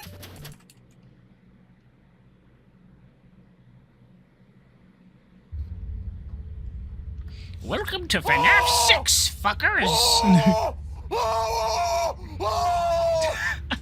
Oh my god! Oh, The biggest memory, I love of Darko. course, is when we thought we were just playing a little 8-bit sprite game, feeding pizzas to kids. I like right? it. It's a troll game, but then also FNAF is actually attached to it. And then the Genius. game glitched, and then bam! Scott's always been fresh with the trolls. On the interview table with the tape with Henry. Oh my god. If you guys have seen my reaction to that, Oh my god, indeed. that's my best memory. Being trolled by Scott and getting a full game, completely free by the way. It was completely free. Seeing Scrap Baby in the interview room. 10 out of 10. Best memory, hands down. Scott's fun little game for the holidays ended up being FNAF 6. Scott successfully trolled the community once again. The game was partly a pizzeria simulator and partly a full-on FNAF game. People loved the pizzeria simulator part of the game where you could make money and spend it on upgrading your pizzeria. You could also play some of the mini games that you bought, which actually led us to some of the biggest lore bits we've ever gotten. Each night of the game, you were offered a new animatronic to either throw away or keep. If you kept it, you would have to deal with fending it off once you entered the FNAF part of the game. If you collected all the animatronics and successfully made it to 6 AM, you unlocked one of the best cutscenes in any FNAF game ever. Connection terminated. I'm sorry to interrupt you, Elizabeth. If you still even remember Okay. that name. This game, Even though the game was a meh for me, that ending, that was like probably one of the best ending scenes in the FNAF history. Not because it's heavily mean, but Henry saying the darkest pit of hell has opened to Athen? That was the hardest shit ever in FNAF history.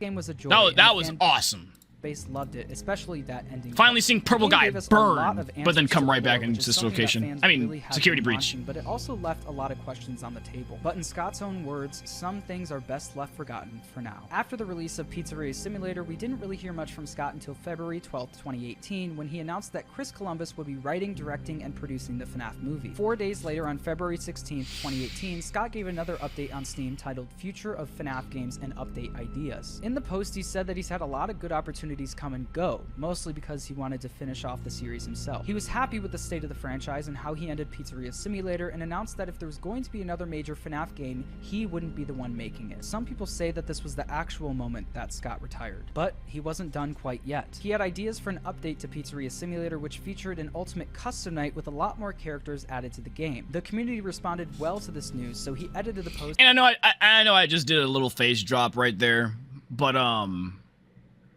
it's just like CistReactZ. Security Breach was good. Security Breach was good. It's one of my favorite FNAFs. I love the free roam.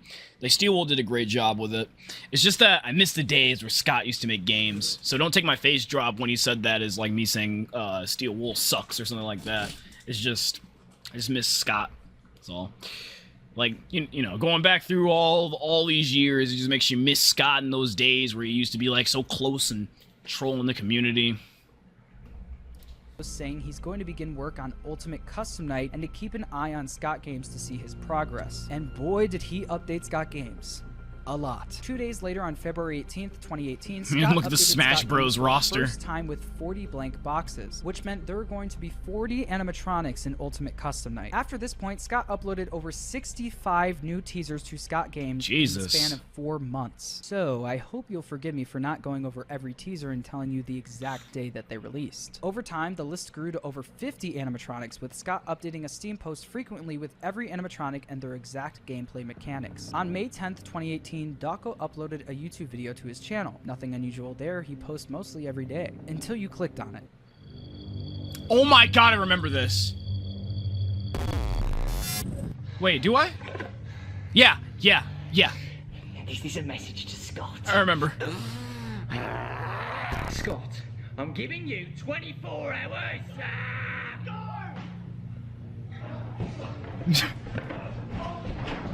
He just kidnapped every big FNAF tuber. Oh my god. Spare In the Raz. video, Dawko pretended to take 4 people hostage and demanded that Scott make 50-20 mode easier. Dawko did this because he had been trying to make a bet with Scott. If he can beat 50-20 mode in Ultimate Custom Night, Scott has to do an interview with him on his channel. After Dawko posted this video, Scott actually responded via a YouTube comment and a Steam post saying that the bet is on, but if Dawko gives up on 50-20 mode, he has to make a FNAF fan game called FNAF 7. Dawko was now more determined than ever to beat 50-20 mode and get that interview. While all of this was going on, we got the final installment in the FNAF book trilogy, FNAF The Fourth Closet, on June 26, 2018. The next day, on June 27th, Ultimate Custom Night was released for free on Steam, and the race to beat 50-20 mode was on. In the meantime, the game featured more lore than we were expecting, with every single character in the game having voice acting and different cutscenes after progressing in the game. A lot of the voice lines were lore heavy, but some of them were interesting. Cue Mr. Hippo. If you died to this animatronic in the game, he would not only jump scare you, but he would then tell you an over 3.5 minute long story that had absolutely nothing to do with the lore, and it was awesome. My friend, you have met a terrible, terrible demise. But, you know, I don't feel too bad about it. After all, if it weren't from me, it would have just been from someone else, you know? I guess what I'm trying to say. Over on GT Live, MattPet was trying to pick apart the lore of the game, curious about the anime-styled cutscenes featured as you progressed. Oh my god. It's been a long time since I've seen this. Why did he do this? The cutscenes were silly. That's it, they were just silly. Overall, people loved Ultimate Custom Night. It's one of the highest rated FNAF games on Steam with an overwhelming positive score. A new challenger has appeared. The game was a success and the community was happy. Oh, where was Dawko? Suffering, but he actually beat it. Yeah, I remember this. Oh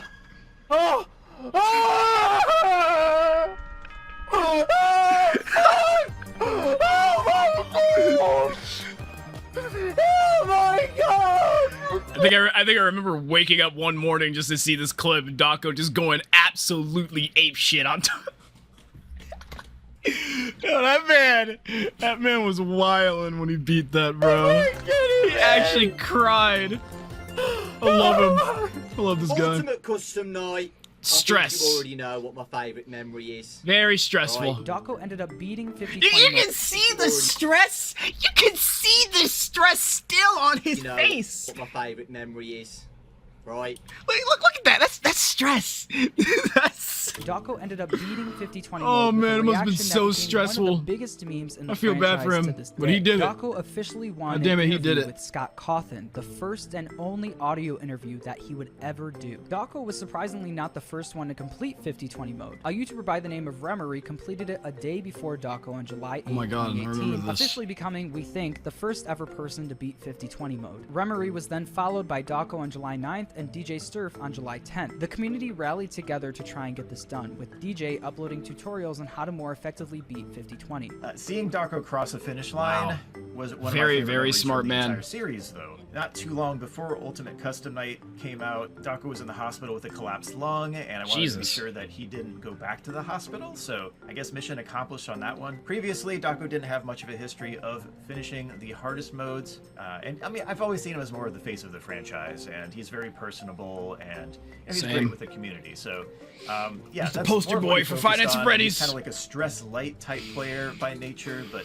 he's very capable of beating the hardest modes. On July 9th, Scott congratulated all of the people who have completed 50-20 mode, including Remery, Dawko, and DJ Sterf. The interview was posted on August 8th, 2018, and was a joy to watch. Dawko asked some great questions, and Scott gave some great answers. It was really cool to hear the voice of someone who has made such a big impact on so many people's lives. The interview's a great watch, and I recommend going to check it out after this video. I got a lot of information for this video out of that interview. interview, actually. On August 19th, Scott made a long Steam post about all of the upcoming projects planned. Oh yeah, I remember this thread. He talked about a movie and how he already had a few scripts written. He announced that the story would be based around the first game and that the possible second movie would be based on the second game. Secondly, he said that the VR game is coming along well and that he was creeped out by the demo Steelwool Studios sent him. Steelwool Studios is a small game studio based out of California who were set to make the first official FNAF VR game. Scott said that a FNAF AR game is also coming. We love our boys at Steelwool! Lastly, he mentioned that he would like to make a game just for fun for the community, along the same lines as Update 2 for FNAF World. There were a lot of projects coming and the community was super hyped about the future of FNAF. ScottGames.com stayed dark for nearly 8 months until it was updated on March 11th, 2019. A new teaser dropped for the FNAF VR game that Scott was teasing, including some hidden teasers in the source code. The main teaser featured brand new models of some of the animatronics we knew and loved, all mushed together with the words, "Everything is working as intended" in the top left. The teaser featured some hidden text that directly connected back to the lore of the main games, including Remember Jeremy, so it was looking like the VR game was going to be canon. One problem occurred with this new teaser though. It seemed that Steelwool either unknowingly or knowingly used the likeness of some fan models in the teaser. Scott went to Reddit and announced that he has taken down the teaser and plans to think about where to go from here. On March 25th, 2019, the trailer for FNAF VR Help Wanted was officially released and it looked awesome. The trailer was short and kind of scattered, but it showed us some really cool gameplay that looked like it would be terrifying in VR. We got the official release date for Help Wanted on April 19th, 2019. The game was set to be released on May 21st, 2019. Fast forward to May 16th and FNAF VR has officially been delayed, but not for long. The release date was pushed 1 week to May 28th just so the studio could polish the game a little bit. Most of the community was accepting of this news, considering that Steelwool Studios was trying to make the game the best it could be. On May 20th, 2019, Scott sent a few select YouTubers an early copy of FNAF VR, encouraging them to...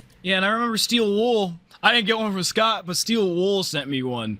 Steelwool and Scott, they're goats, man. Jeez. I think this is the first Five Nights at Freddy's game that I was actually able to, like... Well, I think I got it, like, the day of, or I got it early. I think I got it early. Huh. I think I got it early, but... Yeah, this was, like, one of the first Five Nights at Freddy's games that I did, get, like early coverage on, though. Like, so crazy, like, how, like, back in, like, 2015, I'm just on the floor screaming at videos, and then nowadays, when Security Breach came out, Scott sends an email to me saying, like, I watched some of your reaction videos, and here's a copy of fucking Security Breach. If you see my tweet on that, yeah, that almost made me cry. I didn't want to say what it was, though, but people, the FNAF community got me easily. I was trying to hide it, but at the same time, like, man. Man, I'm about to cry on video too. Jesus. Notify him of any glitches. At the time, they took that comment at face value, but knowing what we know now, he was memeing. It makes me wonder though, you know how I said Scott's a lurker?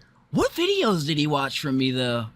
He said he liked some of my videos. I'm scared. I hope he didn't watch my old cringy ones when I'm on the floor with that loud computer fan. Soon, the YouTubers and their audiences were being brought on a new journey through the FNAF universe. A journey that slowly started connecting to the canon of the main lore. This game was scary as hell, though. 1 through 4 with some newly created minigames crafted by Steelwool Studios. It's funny because the minigames, not the actual FNAF games, became most people's favorite part of the game. In the game, Scott Cawthon became canon, the actual FNAF games themselves became canon, and being able to download your consciousness into a video game. Oh yeah, fun fact too. The guy who's talking, yeah, FNAF. You know how I always say the FNAF community, like, you know, tryhards, they always solve everything completely, like, really fast. Yeah, that tweet that I made about getting Security Breach early, FNAF actually, actually DM'd me and asked to confirm it. I just, like, all these memories are appearing in my head. Dude, FNAF, he's a genius, like.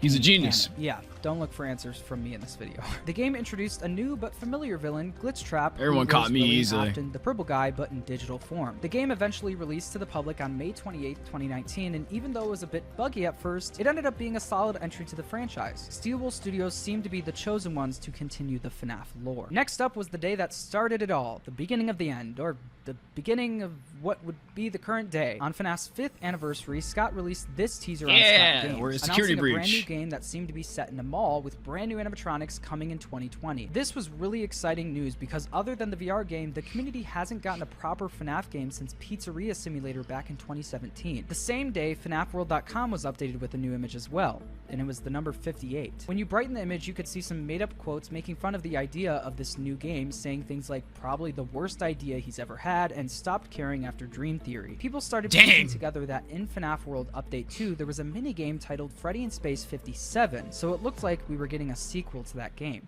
Scott's much more go with the flow, but he's also kind of in turbo mode sometimes. I think it was 10 days before the St. Jude charity stream with Freddy in Space 2 that Scott sent me the first email saying, "Hey, can you test this?"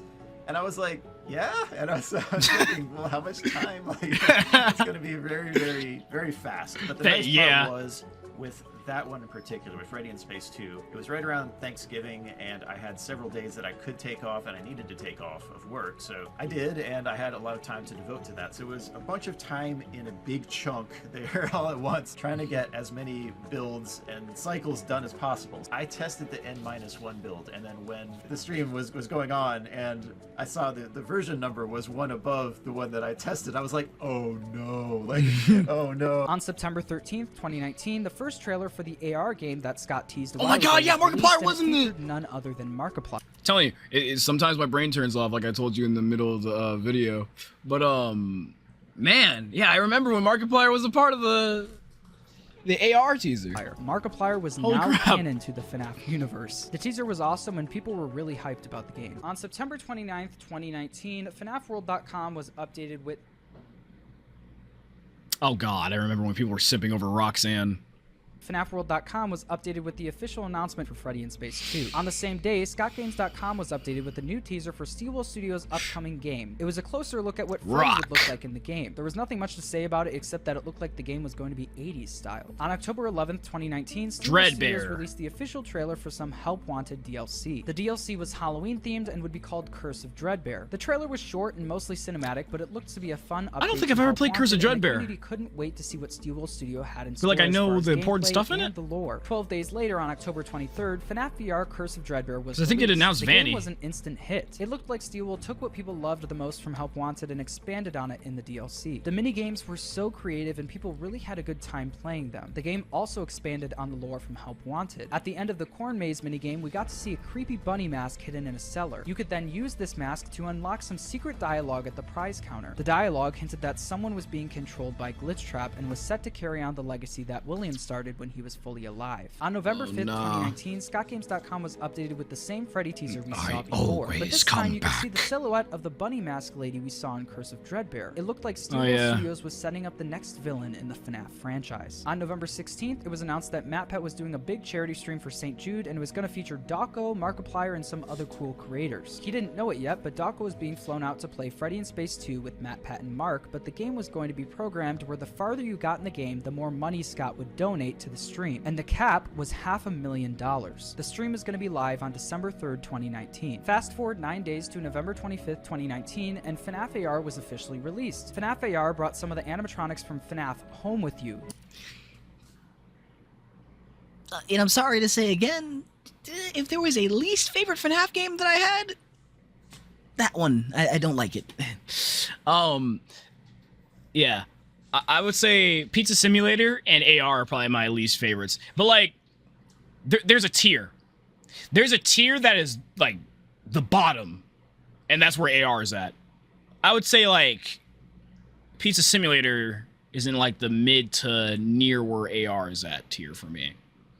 I just couldn't get what AR. Like I played it once on the channel so you guys would be happy, but I did not like that. Using AR technology, you could literally mobile fight games off are just so animatronics annoying to that were record for me, and I just don't like FNAF mobile games AR in received general. Several updates over time, adding new characters and skins of the classic animatronics such as Liberty Chica and Toxic Springtrap. A lot of the YouTubers checked out the game and really enjoyed playing it. Overall, at the time, the game had a good reception from the community. On November 30th, Scott Cawthon posted the official trailer for Freddy in Space 2. In the trailer, he promoted the Game Theory charity stream on December 3rd and showed a bunch of gameplay from the new game. Scott ended up Why don't I remember dedicating this? Freddy in Space 2 to Skylar Jin. a YouTuber who loved FNAF and sadly passed away on October 26, 2019 due to cancer at the age of 12. The game theory charity stream ended up being a success. Mark, MatPat, and Dawko ended up winning the whole $500,000 from Scott's game and collectively raised over $1.3 million for St. Jude. On December 17th, to cap off the year, Steelbowl Studios announced their Christmas update to FNAF VR, which ended up being mostly fun cosmetic changes to the game, but also featured a big teaser for their upcoming game that's been teased on Scott Games. In the update, you could actually choose to walk outside of the building. Once outside, you could see a giant mall being built in the distance, which was presumably the mall we were seeing in the Scott Games teasers. It's important for me to say that during this time, a new FNAF book series was being released called Fazbear Frights. The first book was released on December 26, 2019. They were books with 3 individual stories based on the Five Nights at Freddy's franchise. These stories were not directly tied to the games, but they did help answer some questions from the lore. Once again, this is not a FNAF lore video, but I just thought I'd mention that. Our next teaser from the new game came on March 24th, 2020. The teaser featured a brand new animatronic in the form of an alligator. When you save the image, it's saved Monty, as Montgomery. right? This was our first official look at Monty. The next teaser for the new game came on May 5th, 2020, and it revealed the official title and logo for the game, Five Nights at Freddy's Security Breach. At this point, there were a ton of new leaks happening, with a calendar featuring the models of the new animatronics on the front, that was and Funko annoying. leaking their new Security Breach figures. So everyone already knew the title, but it was nice to see it in HD on Scott Games. On June 11th, 2020, we got our next teaser for Security Breach. This time, it featured a security guard with long blonde hair and green eyes. The teaser had the word protect in purple at the bottom. A lot of people assumed that this was going to be the person helping us in Security Breach. On August 7th, 2020, we got our first look at Vanny, the bunny from FNAF VR Curse of Dreadbear. You can see the full homemade suit and a giant knife God, I remember. in her right hand. I remember how long this trailer used to stay on Scott Games and how thirsty I was for new information to drop.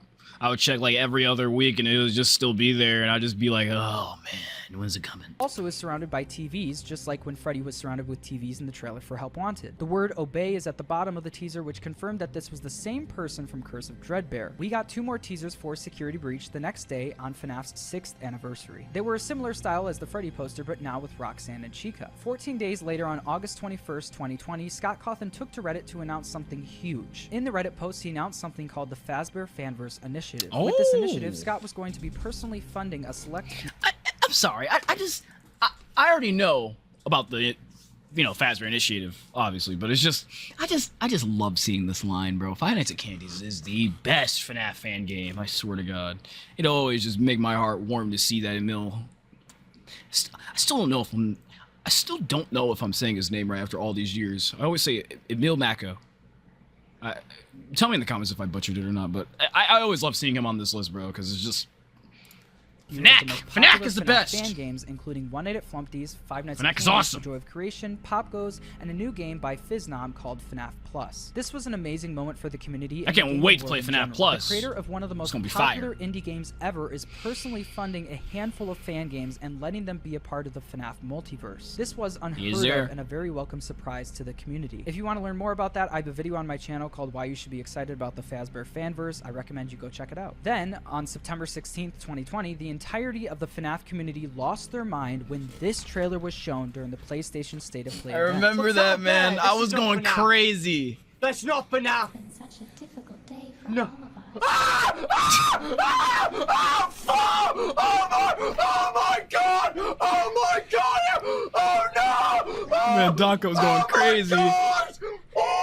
People could not believe how good the game looked. Dawko didn't even recognize it was a FNAF game until halfway through. I also remember losing my mind at this trailer and thinking about how far FNAF has come over the years, or for you, the beginning of this video. This was a giant moment for FNAF, and I'd say one of the biggest in FNAF's history. On November 17th, 2020, Security Breach got delayed for the first time. Scott went to Reddit to announce that the game would now be coming out in 2021 and not 2020. But at least they made the game good. The game got way too big and they just need more time to finish it. He said it could have been out by Christmas, but they would have to cut content, and he wasn't willing to do that. The community responded well to this because the game already looked so good and they wanted it to be the best game possible. 3 days later, that bad news was overshadowed by some great news about the FNAF movie. On November 20th, Scott made a long Reddit post titled Bad News About the FNAF Movie. In this post, he went through a bunch of failed script ideas for the FNAF movie, including one called Plushies Take Manhattan. The post ended with a script called Mike, referring to Michael Afton, which was William Afton, the purple guy's son. This ended up being the screenplay they chose, and he announced that they are going to start filming filming in spring of 2021. This was giant news for the FNAF community because this movie has been on and off since April of 2014. So it was so nice to finally have some good news. Wait, 2014?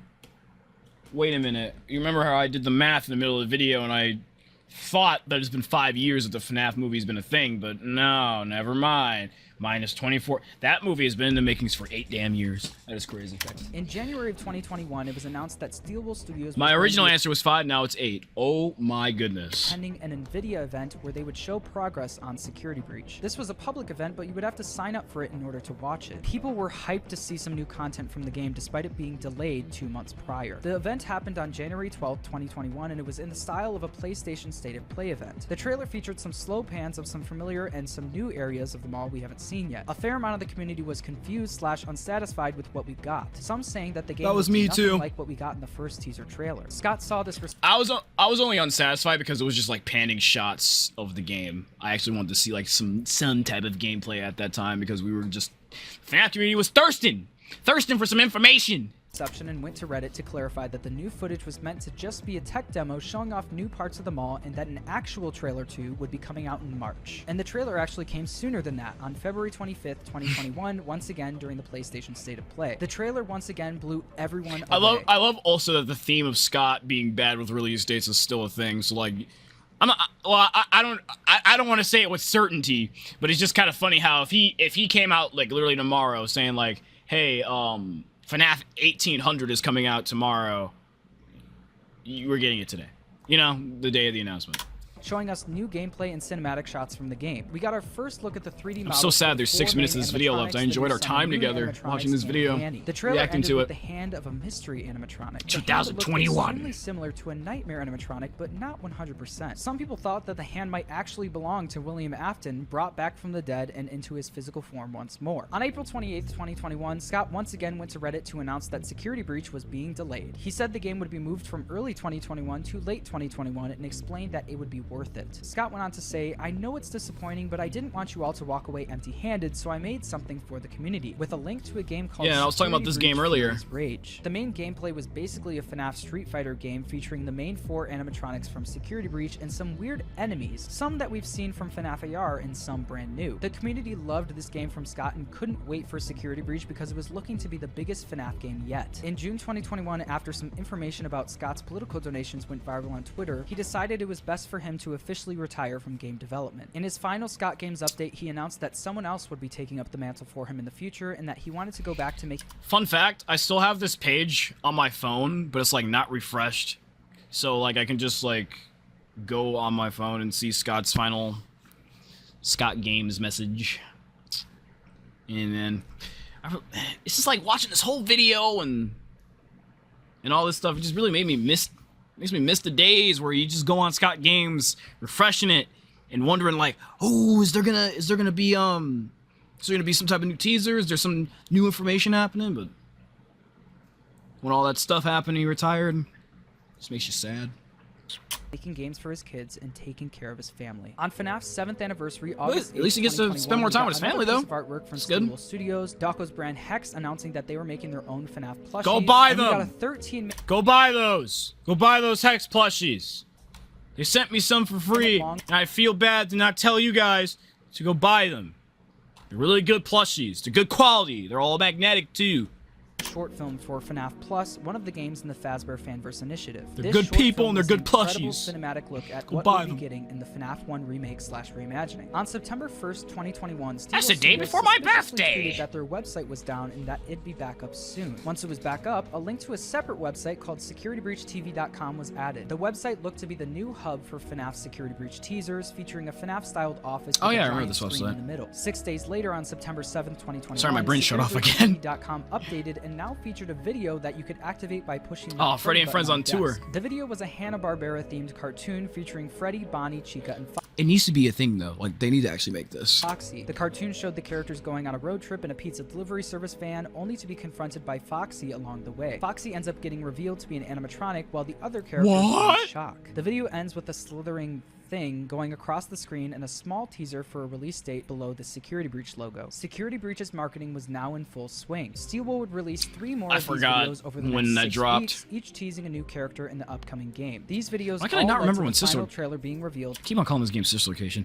I can't remember when Security Breach like released. At the PlayStation State of Play event on October 27th. This final trailer was miles beyond what anyone was expecting from the game. It featured cutscenes that had incredible animation, gameplay that looked great for the most part, and the official release date, December 16th, 2021. But most importantly of all, it December 16th? Music Man! People were more hyped than ever for the game. It looked like this game was going to change FNAF forever. 3 days after the trailer, on October 30th, 2021, Dawko held a charity livestream where Steelwool Studios sent him some new teasers for Security Breach to reveal when new donation goals were hit. These teasers included posters from the game, most notably some Fredbear's Family Diner posters. This made everyone curious about how the first ever FNAF pizzeria would play a role in the game. Also, during the charity stream, the first game from the Fazbear Fanverse Initiative, One Night at Flumpty's 3, was released. Dawko then played it live on stream. And a few days before the game came out, Dawko actually got to interview Steelwool Studios on his YouTube channel on December 12th, 2021. Did I watch that? On December 16th, 2021, Security Breach was finally released. Oh yeah, I and did the watch game it. Was huge. The game ended up being bigger than any of us were expecting. The game starts with a cutscene Hey, he's doing the that same we thing saw as me. pieces of in the trailer. The cutscene ended with Freddy glitching out and falling on stage. He then wakes up in his green room with Gregory inside his stomach hatch. Thus begins a journey where Freddy tries to. Oh no, he's playing Gregory the game. I escape thought he was from all, reacting to trying the trailer. avoid Danny, the Night Guard, and the other animatronics that are after him. I'm the game stupid. looked great, but it didn't come without some bugs. I'm very stupid. A lot of bugs. Well, Lots of bugs. I guess. I'll try to get in there. Whoa. Shove a beak inside of you, and you are going to be able to talk better. Well, I paused at a good time. If I could just sit here and interject, I think my most favorite bug that I've encountered was trying to get the Afton ending. So, to my memory, you would have to go and beat the last 2 animatronics. No, I think you'd have to go beat the 1 animatronic that you haven't beat during the main storyline to get the Afton ending. I would have to go do the Fruity Maze, go get Montgomery Gator, get his claws and all that stuff, and go to Freddy. I kept having a glitch where every time you put Freddy in the chair and your view should go to the computer, I had this one glitch where I would actually be in the eyes of Freddy and I could see Gregory and the whole map out of bounds. That is probably my most favorite glitch. And then the other glitch that I had was when I actually put Freddy in the chair and I actually got on the computer, I would do the button patterns right, and Freddy would have the claws, but he'd still kill me for some reason. I sent all that stuff to Scott. Man, those were the glitchy days were ironically the most fun days for me, but also the most stressing.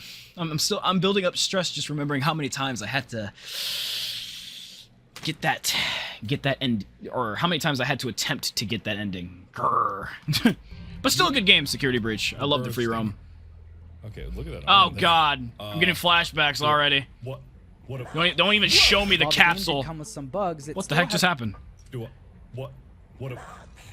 While the game did come with some Jesus. bugs, it still had a mostly positive reaction from fans. The game was pretty divisive as far as the story was concerned. It added more questions than answers and was fairly vague about why and how things were happening. This led to a lot of people posting and talking about their theories online, including one of the biggest people on YouTube, MattPat. On February 19th, 2022, MattPat held another FNAF Theory livestream on the Game Theorist channel with a few other YouTubers, including Dawko, Tetrabit Gaming. I did not know that's what Super Horror Bro looked like. I thought Super Horror Bro never showed his face on YouTube. Jesus, I'm learning more than what I bargained for in this video. Tom and Dan from Game Jeez. Theory, Super Horror Bro, Bandit Games, and me. During the stream, we discussed our theories about what the Oh yeah, he is right there. Holy crap, bro! I'm learning a lot of stuff today. heck happened in Security Breach, with MattPat slightly hoping That's that so cool that they're Steelwool or all Scott together would in this start video. doing That's some hype. hints during the stream. I love like seeing like the timeline of events happen. Like first you see like MattPat with Raz, Dawko, 8-Bit. Now you're seeing FNAF there too. That's awesome. just like back in 2015. But no hints ever came. It looked like we were on our own this time to try and figure out the lore of this game. Overall, Security Breach was a nice addition to the franchise. The bugs were annoying sometimes, but a lot of them made the game funnier. Freddy and running at him speedrunners scared had me. a field day with them. The game birthed a bunch of new memes that Oh, blew yeah. all over TikTok. That's so and some awesome. amazing cosplay The outfit from that the that person community. made. After a few months, Steelbook Studios started making updates to the game, adding features that were meant to be there on launch and fixing a bunch of the bugs. And here we are today. The FNAF movie never ended up filming in spring of 2021, but Jason Blum is continually reassuring us on Twitter that it's still coming. FNAF is getting its own pizza delivery service. Oh, yeah. There are over 25 FNAF books at this point, with a new series called Tales from the Pizzaplex currently being released. The Fazbear Fanverse initiative is still in full swing with the recent release of Pop Goes Arcade on Steam. Dawko is creating his own line of FNAF plushies with his brand Hex. The Living Tombstone released their first FNAF song in years with This Comes From Inside, and Steelbook Which was a Studios fire officially song. announced free DLC for Security Breach coming out in 2020. I forgot it was free. Oh my god. I forgot it was free. Like they announced the Ruin DLC one day out of the blue. And I didn't even remember it till now. I cannot wait to see more information on Ruin DLC. It looks really interesting. 2023. FNAF started as Scott's final project before giving up game development for good. He took the bad reviews he was getting and ran with them, creating one of the biggest And his game nightmares, franchises in too. the world. And Don't forget 8 years that. Later, it's still going strong. This was the entire history of Five Nights at Freddy's. Thanks for watching. Man, this game really changed lives, bro. It really changed lives. Bro, if I never bought that Blue Yeti on Amazon, like that, you know, the crappy snowball ones with like the crappy stands, they look like they can't even go on a microphone stand like this one. Like, I remember buying that, putting it on my floor, having that touchscreen computer with the loud fan that y'all used to hear. I used to have my old table right here with my like my 40-inch sharp flat screen. And then it took one FNAF 4 trailer to change all of that, bro, and to meet all you awesome people who watch my videos every day, bro. FNAF changed lives. FNAF changed lives. We gotta thank Scott, man.